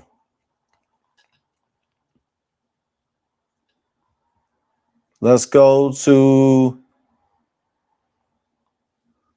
Exodus 3. I believe it's Exodus 3:15. Yes, Exodus 3:15. Check this out. I want to show you something. Okay, so on screen, what you see is the name of the creator. Let's start with my chain. This is the Proto-Sinaitic Hebrew. I repeat, this is the Proto-Sinaitic writing script. This script, Moses was familiar with. It's got Yod, Hey, Wow, Hey. Not Vav. That's modern Hebrew. Modern Hebrew is Vav. No, it's pronounced Wow. Wow. I repeat, this is the name of the creator in Proto-Sinaitic Hebrew, which Moshe Rabbeinu was familiar with. Yod, Hey, Wow, Hey. Yod, Hey, Wow, Hey. YHWH. YHWH. Next is the Hebrew scripts, Paleo Hebrew. Yod, Hey, Wow, Hey. Let's do it again. Yod, Hey, Wow, Hey. Third time. Yod, Hey, Wow, Hey. Hebrew is from right to left. English got it backwards. Hebrew got it right. Yod, Hey, Wow, Hey. This is the name of the creator in Paleo Hebrew. YHWH. YHWH. And after Paleo Hebrew came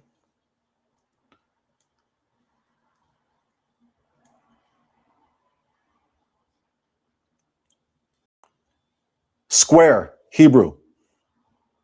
Right here in the blue Hebrew highlighter. The blue Hebrew highlighter is the name of the creator. Yod, Hey, Wow, Hey. Yod, Hey, Wow, Hey. Right to left, one more again. Yod, Hey, Wow, Hey.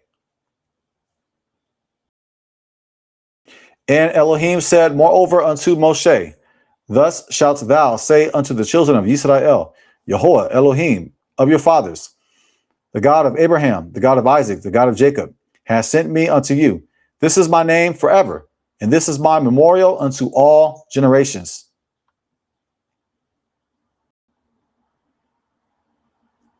It says, Yahuah, God, your Father. Here's a trick, family. Just highlight over the English word to get the Hebrew word. Highlight over the English word. It says capital L, capital O, capital R, capital D. Technically, that's not what it says in Hebrew.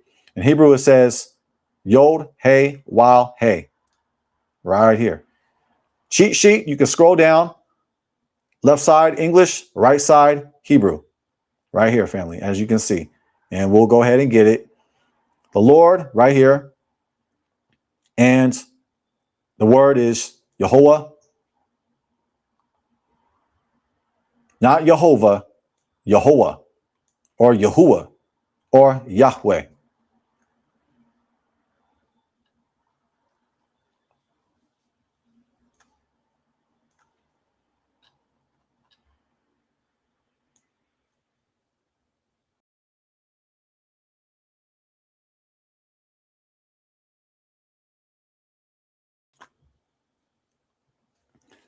So family, I just wanted to share you some gems about Hebrew, and check it. There's levels to Hebrew. There's levels to it. What I just shared tonight, that's surface level. There are secrets in the Hebrew Bible. I repeat, there are secrets, secret information in the Hebrew Bible. In the words of Notorious B.I.G., it's for live men, not for fresh men. When I'm saying men, I'm talking about men and women, male and female. It's for live ones, not fresh ones. There are a lot of esoteric gems we can gather from the Hebrew Bible. If you like to go deeper, I teach gematria. You get to learn the numerical values of the Hebrew letters. I'll give you one, for example, right here. The letter Aleph right here is equal to 1.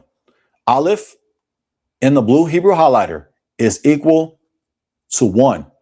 The letter Aleph, Aleph, Aleph, which is the first letter of the Hebrew alphabet, the Aleph Beit, has the numerical value of 1.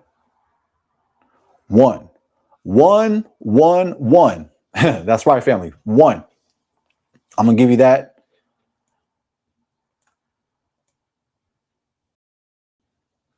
Hallelujah.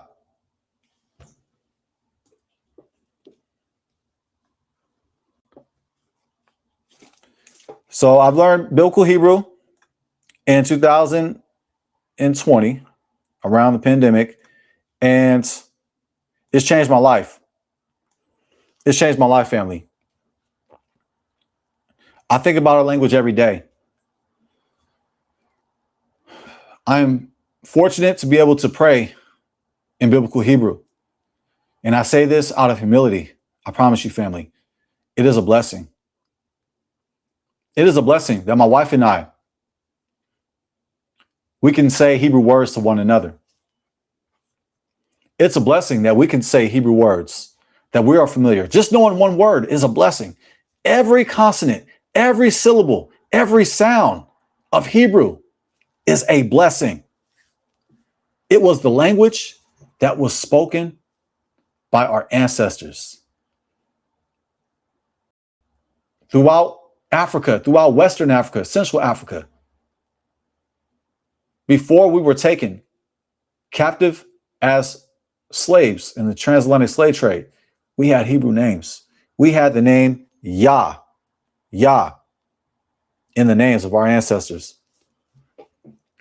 Learning Hebrew is deeper than just an intellectual exercise. It's deeper than just trying to sound smart. That's surface level. Learning Hebrew is taking back your language. You didn't know what Hebrew was. You didn't know what English was. At one point, you did not know what English was. English was forced upon us. Now, English, I'm gonna be objective, is cool in its own way. There's some things about English that's really fascinating. There's a lot of words to it. I grew up only knowing one language, which is English and Ebonics. So I knew English and Ebonics. Hebrew, I never thought that I would learn Hebrew. I thought it was too hard. I thought it was too intimidating. I thought that this right here was too hard to learn. I thought that my brain could not process biblical Hebrew. I thought that since I grew up in Stockton, I thought that since I went to high school in Stockton, I could not comprehend the letters on screen. That was a lie from Hasatan. Family, these letters that you see on screen, they're yours. This language that you see on screen, it belongs to you. It was given to you by Yahuwah our Elohim. This language right here is way deeper than English. English ain't got nothing on biblical Hebrew. You know that's right. That's damn right. This language In the words of Tila Rock, featuring DJ Jazzy J, it's yours. That's right. It's yours. It's yours. This is yours. You can take it back if you want to. If not, you don't got to. You could be stuck with Lashwan Kudash. If you want to go ahead and be stuck with Lashwan Kudash, do what you do. Continue to be limited. Continue to have your growth stunted.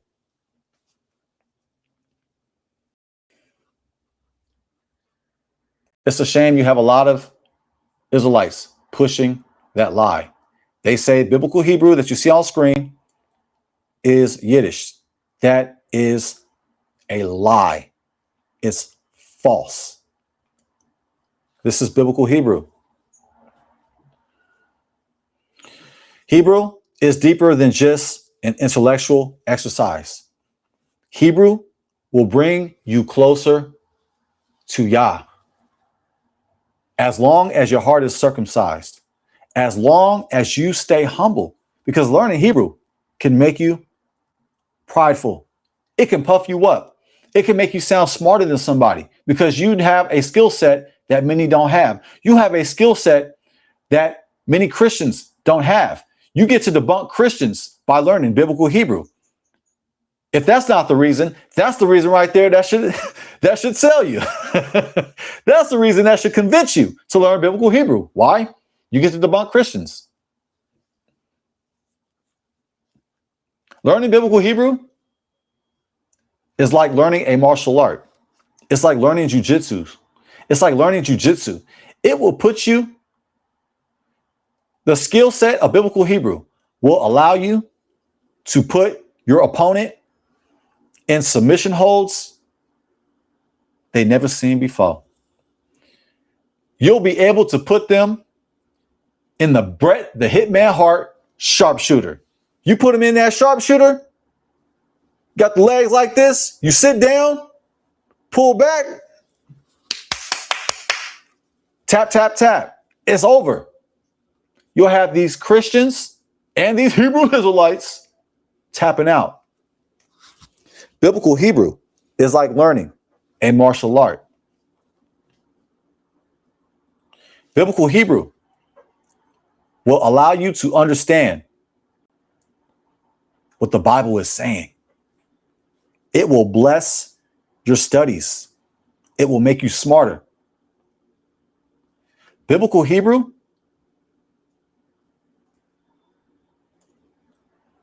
will bring you closer to the Most High.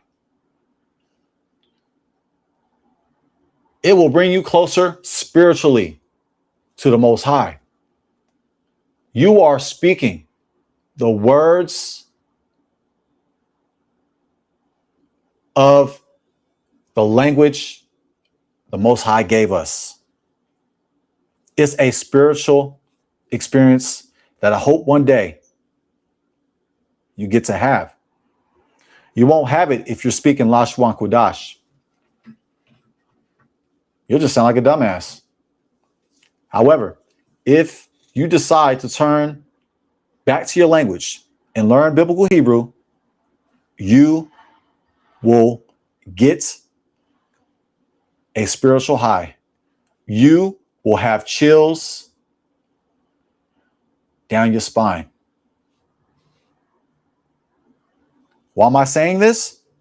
Because I experienced this. I experienced this. You will have so much revelation when you tap into biblical Hebrew. You will receive revelation that you will never get from this.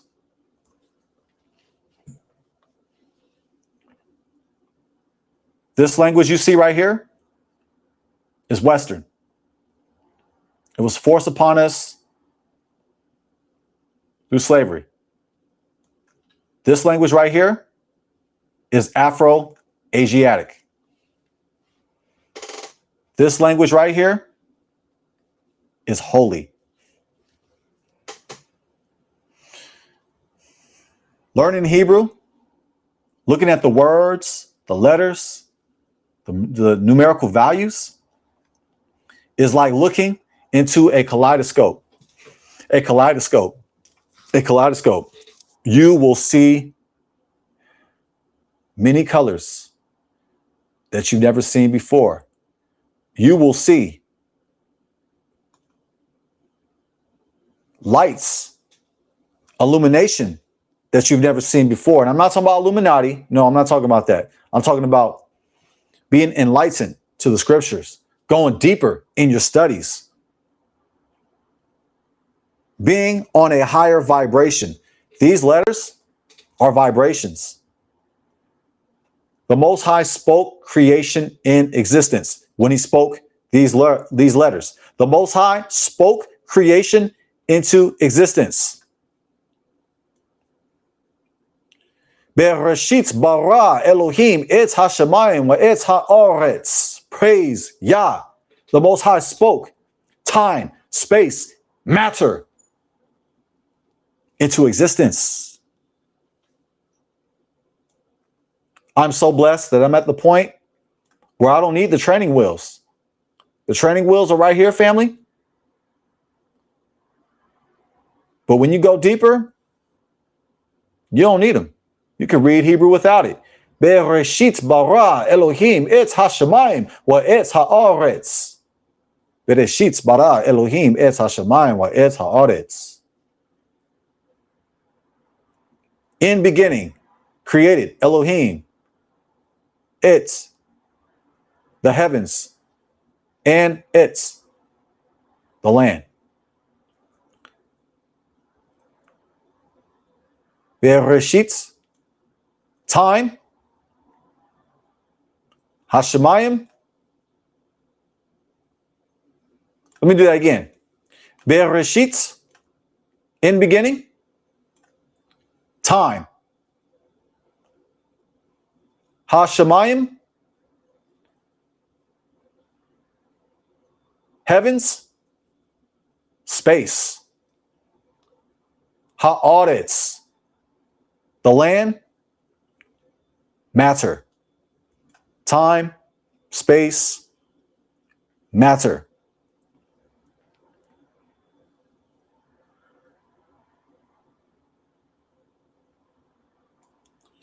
Check it. I think about my language all the time. I think about our language all the time. I'm thankful that I have the ability to pray in Hebrew. It's a blessing just knowing a few words, family. Just knowing the letters. It's a blessing. I'm so thankful that I wrote songs in biblical Hebrew.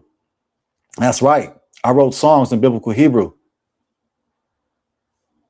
I have musicians in my family. I have licensed ministers in my family. I also have musicians within my family. And at this time, I like to share a song that the Most High gave me, revealed to me, to share with you. I wrote this in biblical Hebrew. It's actually not the full version. It's the shortened version. You can find it by going to playlists. I'm just going to show you this song. I have a plethora of songs. I would like one day to get in the studio and produce them, to record them. I have to make the time for it. But I'm just so thankful that the Most High revealed songs to me.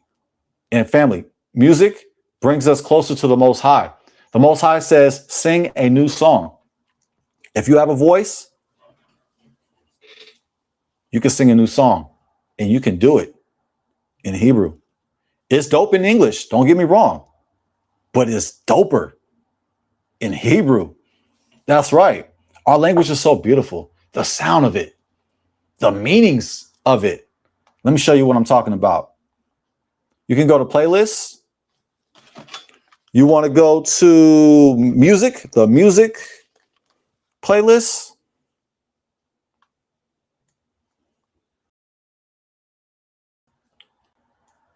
right here. We got the Shema, Hebrew Israelites, Jaden Israel, and Jazz. My wife is Jazz. Jaden Israel, Jazz. The Shema song live. We singing this live. Jaden Israel, Jazz, the power of our ancestors. Jaden Israel, Jazz, Shema. Shema Street remix live. Oh, you know how we do it. We Israelites and we still black. I got San Francisco right here. I got the cable car. You know what time it is. Hebrew Israelite Shema song live. Hebrew Israelite worship songs for the Shabbat and Hanukkah. We have more songs in this, but this is what we have recorded. I have more songs written down, but we're going to go ahead and check out the song Yahusha, the power of our ancestors. Jaden Israel, Jazz, the power of our ancestors, written in biblical Hebrew. John's wife. Shout out to YouTube. We're monetized.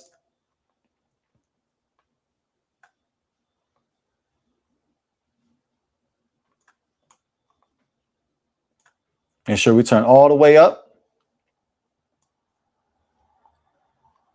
All praises to Yah.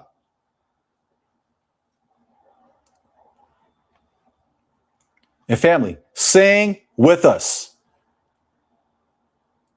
Yod-Heh-Wah-Heh, the power of our ancestors. I'm so happy. I'm so glad. I'm so thankful that I learned biblical Hebrew, that I'm able to write songs in biblical Hebrew, that I'm able to sing in biblical Hebrew, and that my wife and I, we sang this song in biblical Hebrew. Hallelujah. Sing along with us, family. Take back our language. Check out the sound of our language.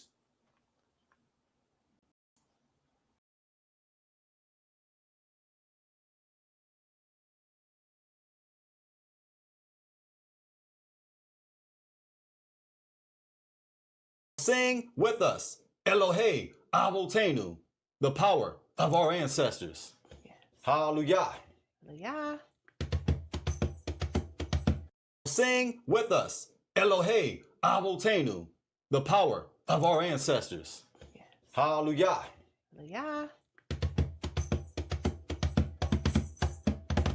Yahuwah Eloheinu, Elohei Avotenu, Yahuwah Eloheinu, Elohei Avotenu, Yahuwah Eloheinu, Elohei Avotenu, Yahuwah Eloheinu, Elohei Avotenu.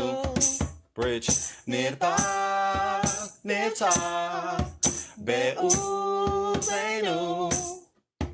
kumya, shevya, lanu, haya, Yahovah Eloheinu, Elohei Avotenu, Yahovah Eloheinu, Elohei Avotenu, Yahovah Eloheinu, Elohei Avotenu, Yahovah Eloheinu, Elohei Avotenu. Bridge. Nirba, nirta, be'uzenu, kumya, shevya, lanu, naya, Yahovah Eloheinu, Elohei Avotenu, Yahovah Eloheinu, Elohei Avotenu, Yahovah Eloheinu, Elohei Avotenu, Yahovah Eloheinu, Elohei Avotenu.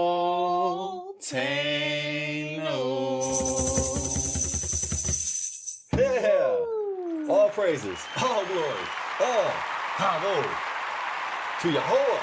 Yeah. Thank you for singing Elohei Avotenu with us. Yes. Praise Yah. Hallelujah. Here are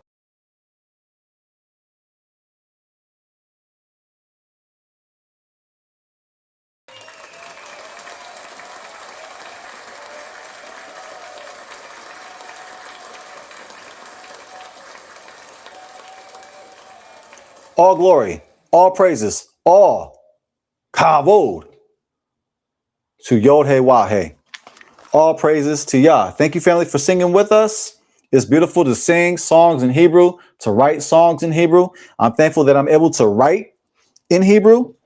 As you can see, this is my design, family. I wrote this in I wrote this in Paleo Hebrew. I wrote this in pictographic Hebrew, Proto-Sinaitic, and I wrote the Hebrew that you see on screen, the square Hebrew, right here, the square Hebrew.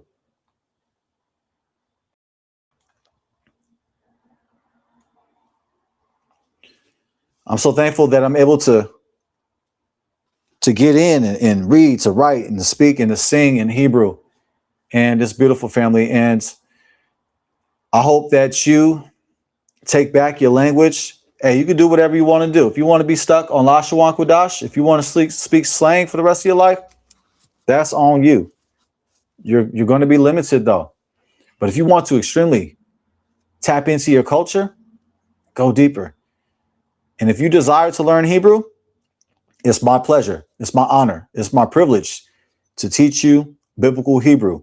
If you are interested in taking back your language, let me show you how. Let me show you how you can take back your language, family. No longer do you have to be lied to, bamboozled, hoodwinked, run amucked. None of those things, family. Let me show you how you can tap into biblical Hebrew.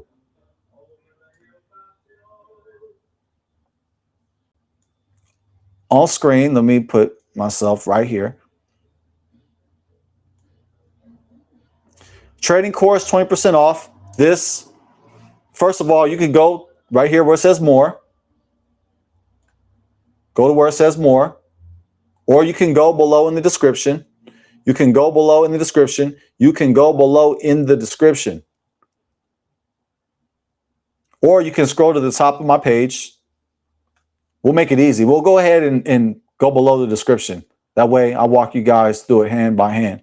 I'll hold your hand, family. And that's what I'm going to do when I teach you biblical Hebrew. I'm going to hold your hand. I'm going to make sure you learn biblical Hebrew. I got you. I understand. So you want to click on my video. And when you do that, you want to go below the video. For those interested in biblical Hebrew, Hanukkah sale 20% off ends December 26, 2025, which is Kwanzaa. Hebrew Mastery Bundle. Click on the Hebrew Mastery Bundle and get 20% off. Let me show you how you can get that 20% off, family. Let me share my screen.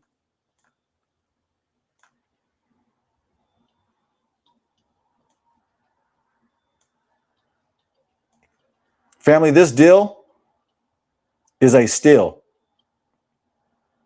This deal is a steal. I'm almost teaching this for free. Check it. If you want 20% off the Hebrew Mastery Bundle, if you are serious about your language, if you're serious about taking back your culture, this is for you. If you're not, this ain't for you. You can log off right now. But I'm going to show you how you can tap into your language, family. So right here, Hebrew Mastery, Hebrew Foundations, Scripts, Meanings, and Writings.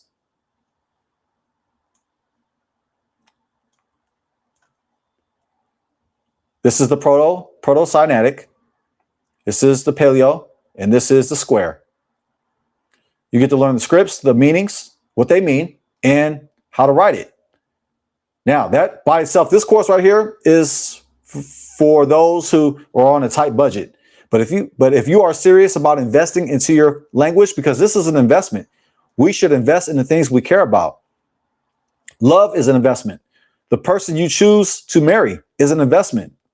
Love is a gamble, and I'm so glad that I'm winning. Shout out to Luther Vandross. In love and memory, powerful words, and it's true. And so is Hebrew. Hebrew is an investment. It's one of the greatest decisions you'll ever make in your life. So the Hebrew Foundations course, Scripts, Meaning, and Writing, you get to learn what each letter means. You get to learn what each script means, and you get to write them down. You get to learn how to write it. And also, Biblical Hebrew Mastery, complete beginner's course. I repeat, on the right is the Biblical Hebrew Mastery course, complete beginner's course. Live interactive classes, learn reading, writing, and speaking, master foundational grammar and vocabulary, access to recordings, documents, and worksheets. Level up your biblical Hebrew skills, taught by Moray Jaden Israel. I'm Moray Jaden Israel. This is a Still family.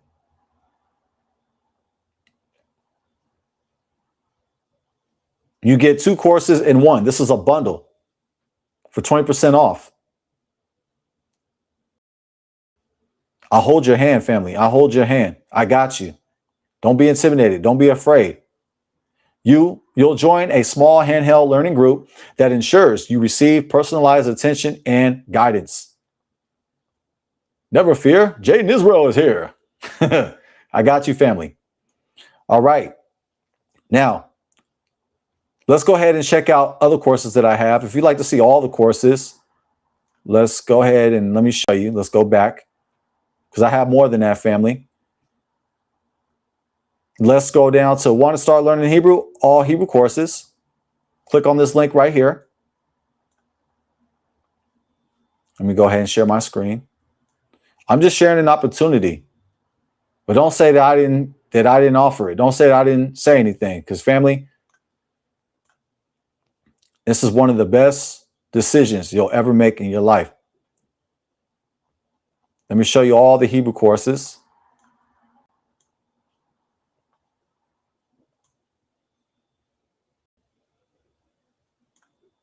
Yeah, right here works. Okay.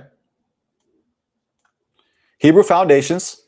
You get to learn the scripts, what each letter means, and how to write them. Hebrew Foundations, scripts, meanings, and writings if you're on a tight budget. However, if you are willing to invest, go deeper and get the complete beginner's course, the Biblical Hebrew Mastery. You'll be able to read, write, and speak Hebrew. Now, if you want 2 courses into one, you get the bundle. I recommend the bundle. Recommended Hebrew Mastery Bundle right here. Gematria, Hebrew numerical values, as I revealed earlier. Aleph equals 1. Gematria, Hebrew numerical values. Hebrew numerical values. And for the children and also for the adults as well. Don't feel intimidated. Adults, you can learn alongside your children. Let's learn the pictographic Hebrew alphabet. Kids, pictographic Hebrew alphabet. Let's learn the Paleo Hebrew alphabet. Kids, Paleo Hebrew alphabet. And let's learn the square Hebrew alphabet. Kids, square alphabet. All courses right here. This course, we went over all the Hebrew courses right here, but this course right here is the Swing Trading Mastery course with Jaden Israel. Swing Trading Mastery, complete beginner's course with Jaden Israel. Let me go ahead and show you this. Let me show you how you get 20% off. Because I don't just teach you how to tap into Hebrew and how to study the scriptures, but I teach you how to get this paper. It's that bay in me. Hey, man, we got to be about our hustle, man. We got to get that paper, fam. We got to get that paper. We got to get that paper. We got to get it multiple ways. If you got one income, you're skating on thin ice. If you got one income right now, you're skating on thin ice. Unless that one income is extremely large. You're living large off that one income. But if not, like many Americans, no matter what your background is, you got to get this paper multiple ways. The scripture says have 7 to 8 investments. That's what the scriptures say. Now, I did a video on that, which is really deep, but let's get to it. If you want that 20% off Hebrew Mastery Bundle right here, 20% off. Deal ends on Kwanzaa, December 26th. Also, Trading Mastery Course, deal ends. A Trading Mastery Course, 20% off, ends December 26, 2025 on Kwanzaa, 20% off the Hebrew Mastery Course, and the Trading Mastery Course is no more. It's back to full price. Now, the Trading Master course, go ahead and click on that. Let me show you how to get this paper. Because I'm not a begging preacher. If you want to donate, that's up to you. If you feel compelled, if it's in your heart to want to donate to the ministry, to show your support and your love to my wife and I, we appreciate it. It's the thought that counts. But if you don't, hey, I understand too. Like my wife and I, we get this paper. We're both stock market investors. We're teaching this because this is what we do. Now, if you desire to learn how to trade, if you want to learn how to trade part-time while you're working your full-time job, you can trade while you're on the job, while you're on your phone, because most of you people are on your phone anyway. Most of y'all people on your phone anyway. I'll be on my phone. Most of us on our phone. Check it. Let me show you how you can get this money while you're on your phone, while at work. Go to Swing Trading Mastery with Jaden Israel, 20% off.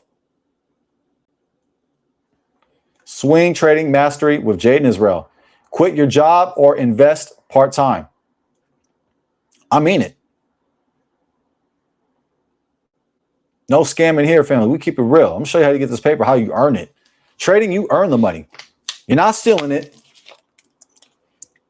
You're not deceiving nobody. You're earning this money. Check it. But if you don't know what you're doing, it becomes gambling. And I'm going to teach you to not gamble. I'm going to teach you to be an investor. The Most High says, have 7 to 8 investments. You have to plan for a rainy day. You have to plan for your children's children. Swing Trading Mastery with Jaden Israel. Quit your job or invest part-time. This is one of the easiest ways you can ever make money. Live interactive classes. Learn swing trading. Master trading with biblical principles. Access to recordings, documents, and worksheets. And guess what? I'll hold your hand. I'll hold your hand, family. I got you.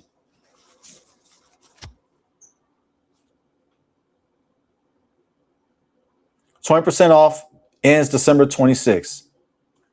All right, family. So I'm so thankful that I got to share my testimony, how Hebrew changed my life. And I'm just so thankful that I'm able to tap into Hebrew, and I look forward to going deeper and deeper and deeper and having more courses in the future, family. I'm hoping for that. And I'm looking forward to that time. But I'm thankful that I get to offer services. And if you desire to take back your language, if you desire to have another stream of income, the opportunity is there. I'm just so humbled and thankful and just happy, family, that we can share the knowledge. And that's what we got to do as brews. Don't be stingy now. If you have a skill, and you have skills. Your skills that the Most High gave you is so that you can give it to your family and to others. The Most High has blessed you so that you can be a blessing. The Most High has blessed you so that you can be a blessing to others. You can bless your family. You can bless the Israelite and the stranger with your skills. The Most High has blessed us with abundance of talents and skills. We have to share it. Let's not be stingy. Let's not hide the information. Let's not hide the skill set. Let's share it. Hebrews changed my life, and it will change yours. Now, I'm going to go ahead and open up the panel. Join the panel here. If you'd like to join the panel, I'll hang out for some time. We'll see if you like, family. If you like to speak about Hebrew, if you're curious about biblical Hebrew, if you believe that biblical Hebrew is Yiddish, please inform us. Please let us know so that I can correct you in front of everybody. Biblical Hebrew is not Yiddish. It's not modern Hebrew. It's different.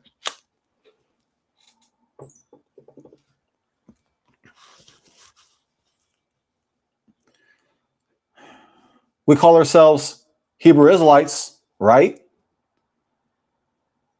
If we're going to call ourselves Hebrew Israelites, we should learn Hebrew. The French speak French. The Spanish speak Spanish. Japanese speak Japanese. The Chinese, well, they speak Mandarin and Cantonese. Technically, I don't think there's something called Chinese. I think it's Cantonese and I just said it. Cantonese and Mandarin. Mandarin.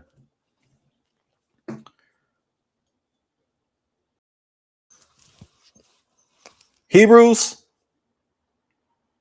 and we don't speak Hebrew? Kind of confusing.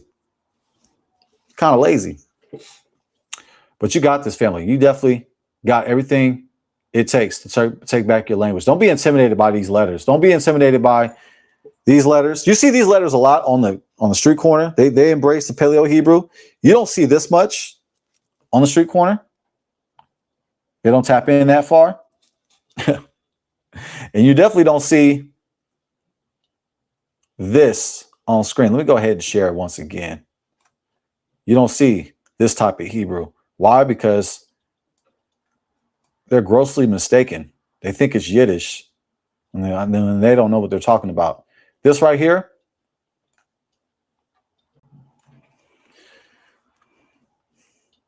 is biblical Hebrew.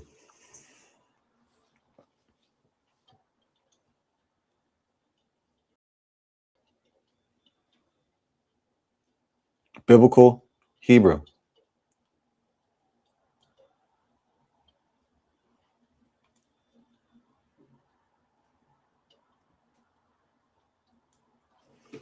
Hallelujah. So if you'd like to come on, I'll hang out for a little bit. I'll see. I'm gonna finna close out. I usually close out around this time, around like the 2:30 mark. I'm feeling good. I actually have tomorrow off. I have tomorrow off, and I'm gonna go live tomorrow. Tomorrow, we are going to look into the virgin birth. I'm going to reveal that the virgin birth did not happen. I'm going to reveal that the virgin birth is false. Now, family, I'm going to go ahead and run a commercial break. I'm going to be right back. Stick with me. I'm going to go ahead and leave the panel open. If you'd like to come on the panel, feel free. I can hang out a little bit more. I'm going to run this commercial break. But when I come back, I'm going to go ahead and we're going to continue. Just give me 1 second, family. Stick around.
All right, all right. I'm back, family. Thank you for being patient with me.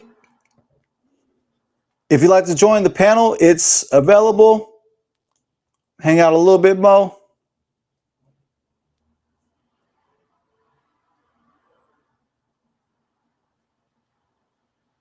Yes, yes. You don't have to understand Hebrew, Elder Byron, to have a conversation about it. Not necessarily. Curiosity is cool. I mean, curiosity is actually the initial step to attaining wisdom. Check this. I'm going to reveal a Hebrew gem, and this is absolutely free. I should charge for it, respectfully. The word for wisdom in Hebrew is chokmah. Chokmah. Chokmah. Let me go ahead and bring it up on screen. Let's get the word wisdom on screen. I can go ahead and flex, but let me go ahead and show you. I'd rather show you, family. I love teaching. One of my highs in life is drinking black coffee, no sugar, no cream. Black and bold. Support our people. Also, teaching. I love to teach. Teaching, I get a high. I love sharing information.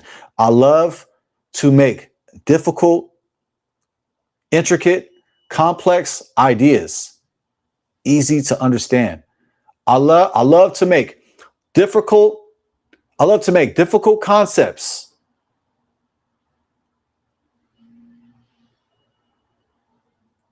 comprehensive at a third grade level. I like to make advanced teachings, making them easy to understand. That's what I strive to do. Sometimes I don't do it, but that is my goal. It's not to speak over anybody. It's to teach at a third grade level, and sometimes even below that, family. And you don't have to learn Hebrew to have a conversation about Hebrew. Why? Because the word wisdom in Hebrew, it means skill, but the initial step to gaining wisdom is the power to question. If you desire to take a step into wisdom, you have to have the ability to question. You have to ask questions. Questions will lead you to the answers. You may not have the answers because you haven't asked enough questions. Now, the word wisdom. Just go ahead and type it, family. Type in wisdom right here. I'm just going to do it right here, show you. Wisdom.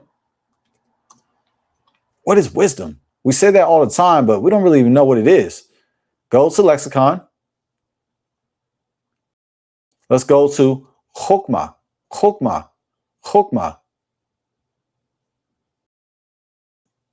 Check it. Chokmah. Strong's H2451. Chochmah.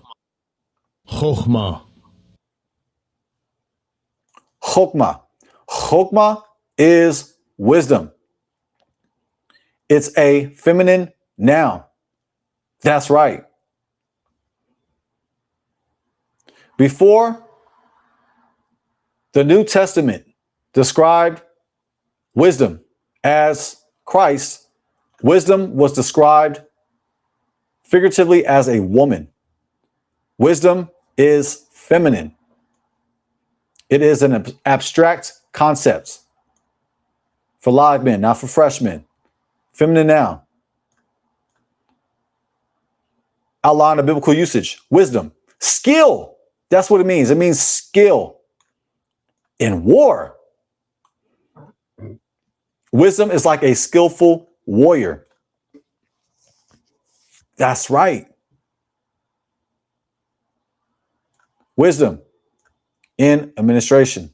Shrewdness. Wisdom. Nobody gonna get over on you because you're about your wisdom. Wisdom, prudence in religious affairs. Wisdom, ethical and religious. Strong's says wisdom in a good sense. Skillful, wisdom, wisely, wit. Brown, Jarber, Briggs, lexicon, wisdom. And it goes over the examples we covered. Skilled in war, wisdom. The examples that we see in the outline of biblical usage. And even the Gesenius, the old school Gesenius, says skill of an artificer, dexterity, wisdom. Now, a secret, esoteric meaning to the word wisdom is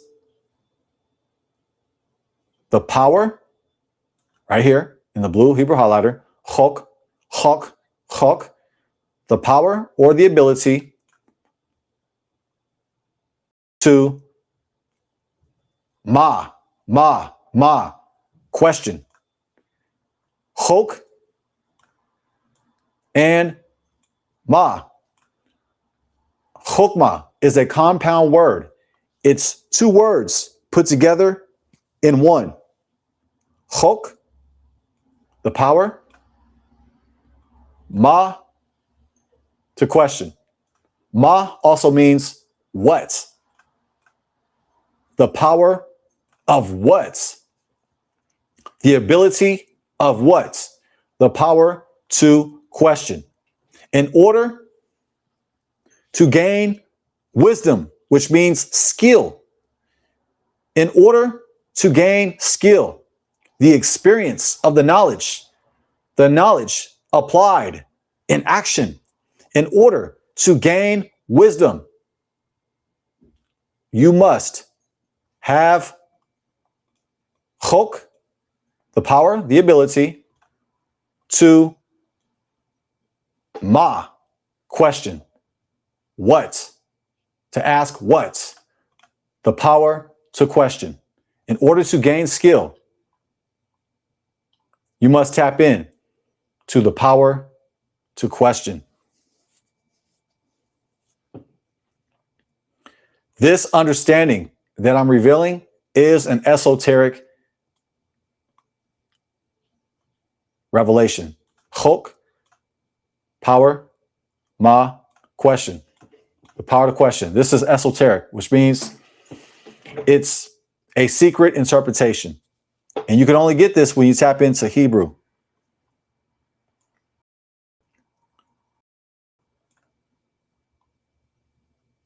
Now, the next level are for those who are interested in Kabbalah. I don't teach Kabbalah, but if you're interested in Kabbalah, if you want to go deeper in the Hebrew Bible, if you want to go deeper in revelation and understanding deeper meanings within the Hebrew language, Zion Lex, he teaches Kabbalah. He got you. He got you.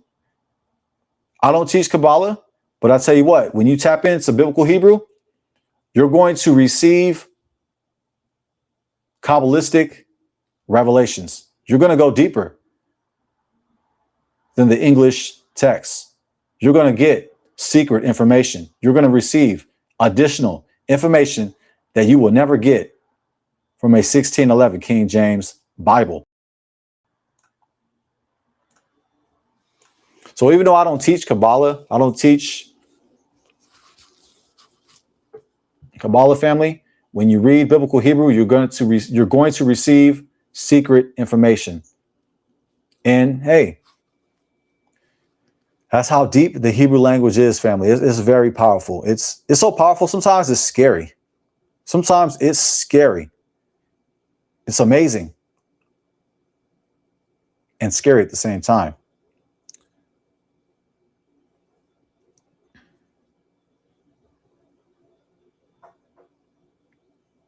So feel free to tap into your language. Like I said, I'm going to go ahead and say again, we got the deal, the 20% off the Hebrew bundle, 20% off the Hebrew bundle, 20% off the Hebrew bundle, the Hebrew Mastery bundle.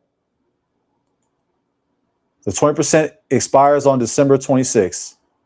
Also, the Trading Mastery course,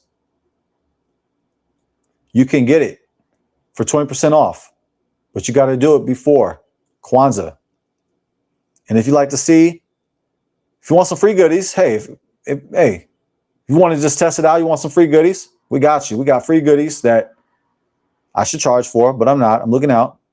And if you want to check out all the Hebrew courses, right here. If you want to learn about Gematria, right here. If you want to go deeper in your Hebrew studies, right here.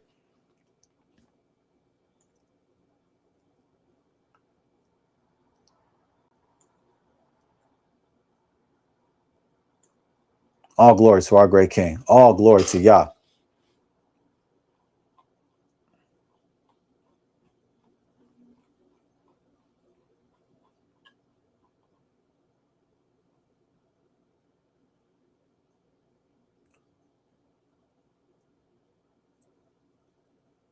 Right on. I'm looking in the chat, family. I wasn't ignoring you. I was just working, wanted to give my testimony.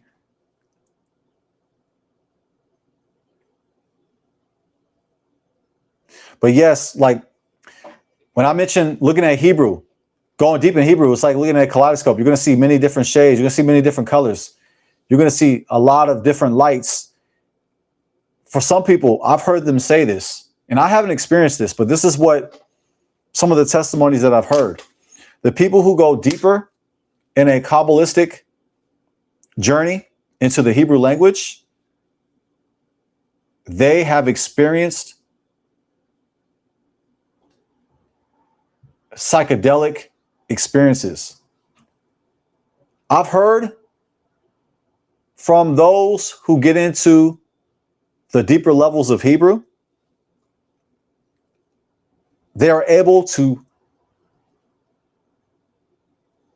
hear colors and see sounds. Does that make sense? It doesn't make sense to me. Why? Because I've never experienced this. I've heard from a testimony that it's like a psychedelic. Getting deep in the Hebrew, you can experience like a psychedelic. You can have an experience that's like a psychedelic. Like one of them drugs that people that be doing, especially that was popular in the 70s. You can have a psychedelic-like experience.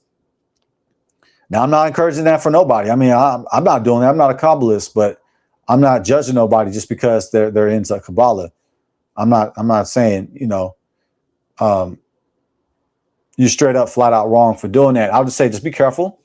If you're going to get into Kabbalah, make sure you have a strong understanding, a strong foundation in the Tanakh, which is the Old Testament, 3 books put into one, the Chumash or the Torah, which is the first 5 books. Also, the Nevi'im, which is the prophets. And thirdly, Ketuvim, which is the writings. You must have a strong grasp of the Tanakh. The Tanakh is 3 words put together in one. It's a compound word. It's 3 words put together in one. Tanakh, Torah, Nevi'im, Ketuvim. Torah, Nevi'im, Ketuvim. Tanakh.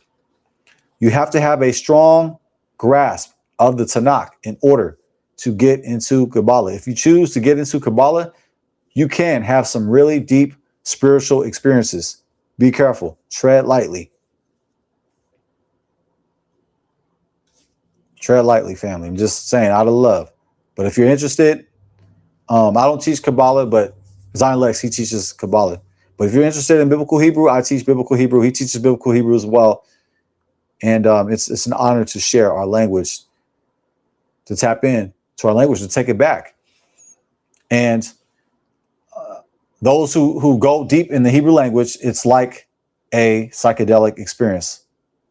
It's like being high on shrooms, which I know nothing about.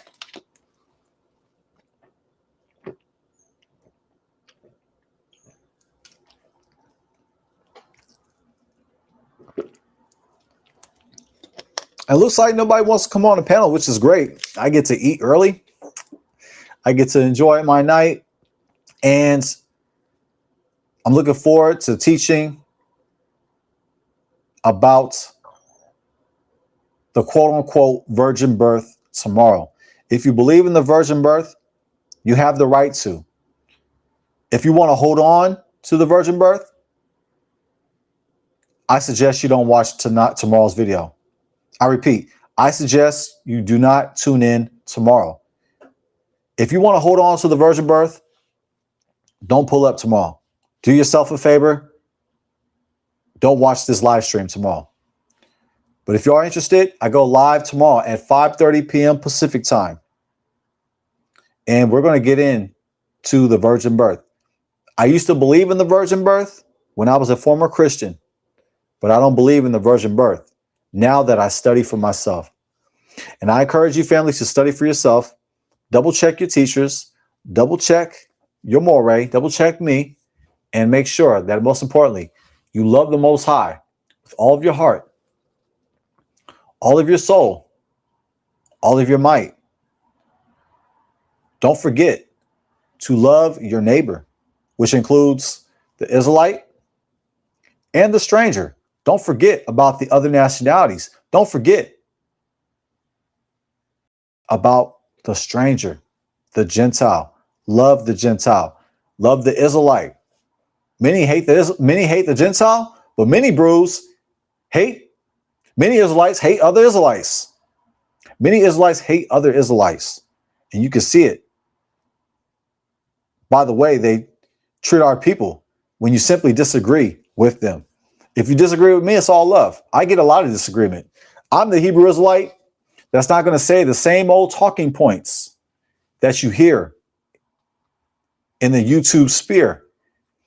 I'm not going to say the same talking points you hear other Hebrew Israelites speaking. I'm going to bring out my studies, my analysis, my conclusions, and feel free to do whatever you want with them.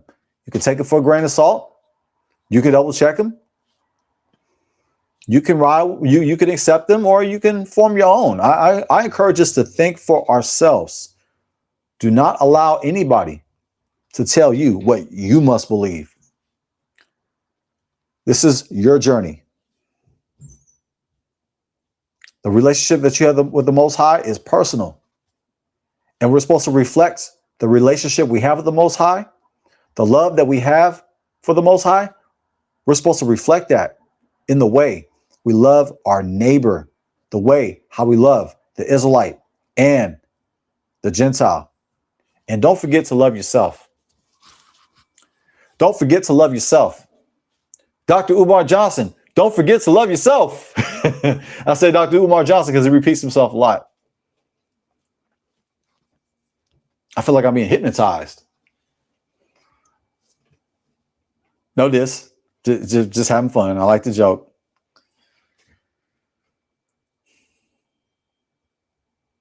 But do your own research.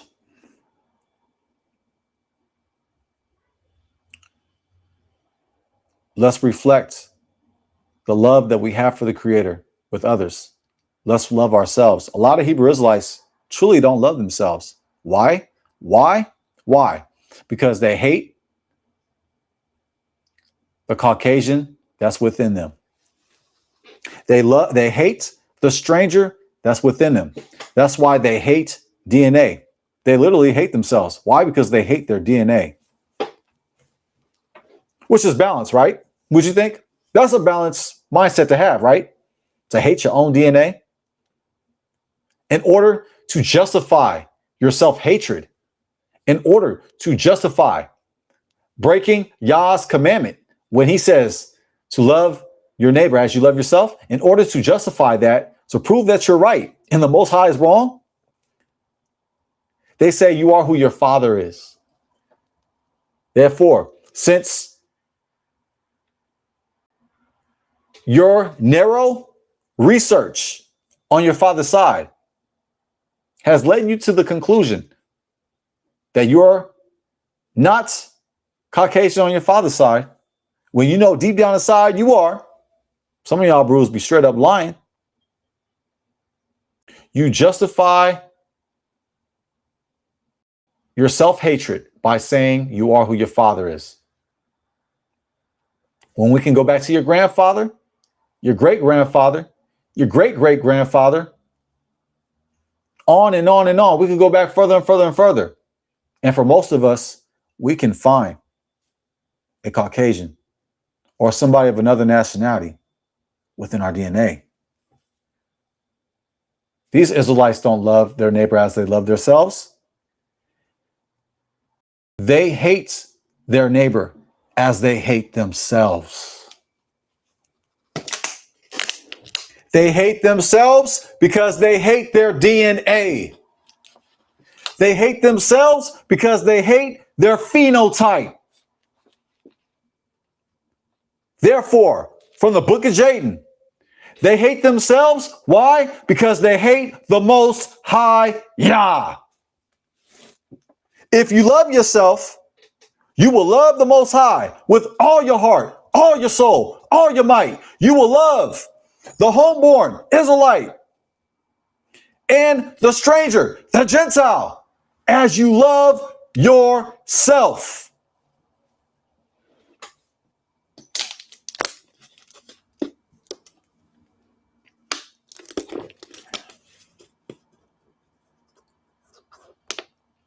Thank you, Uncle J.E.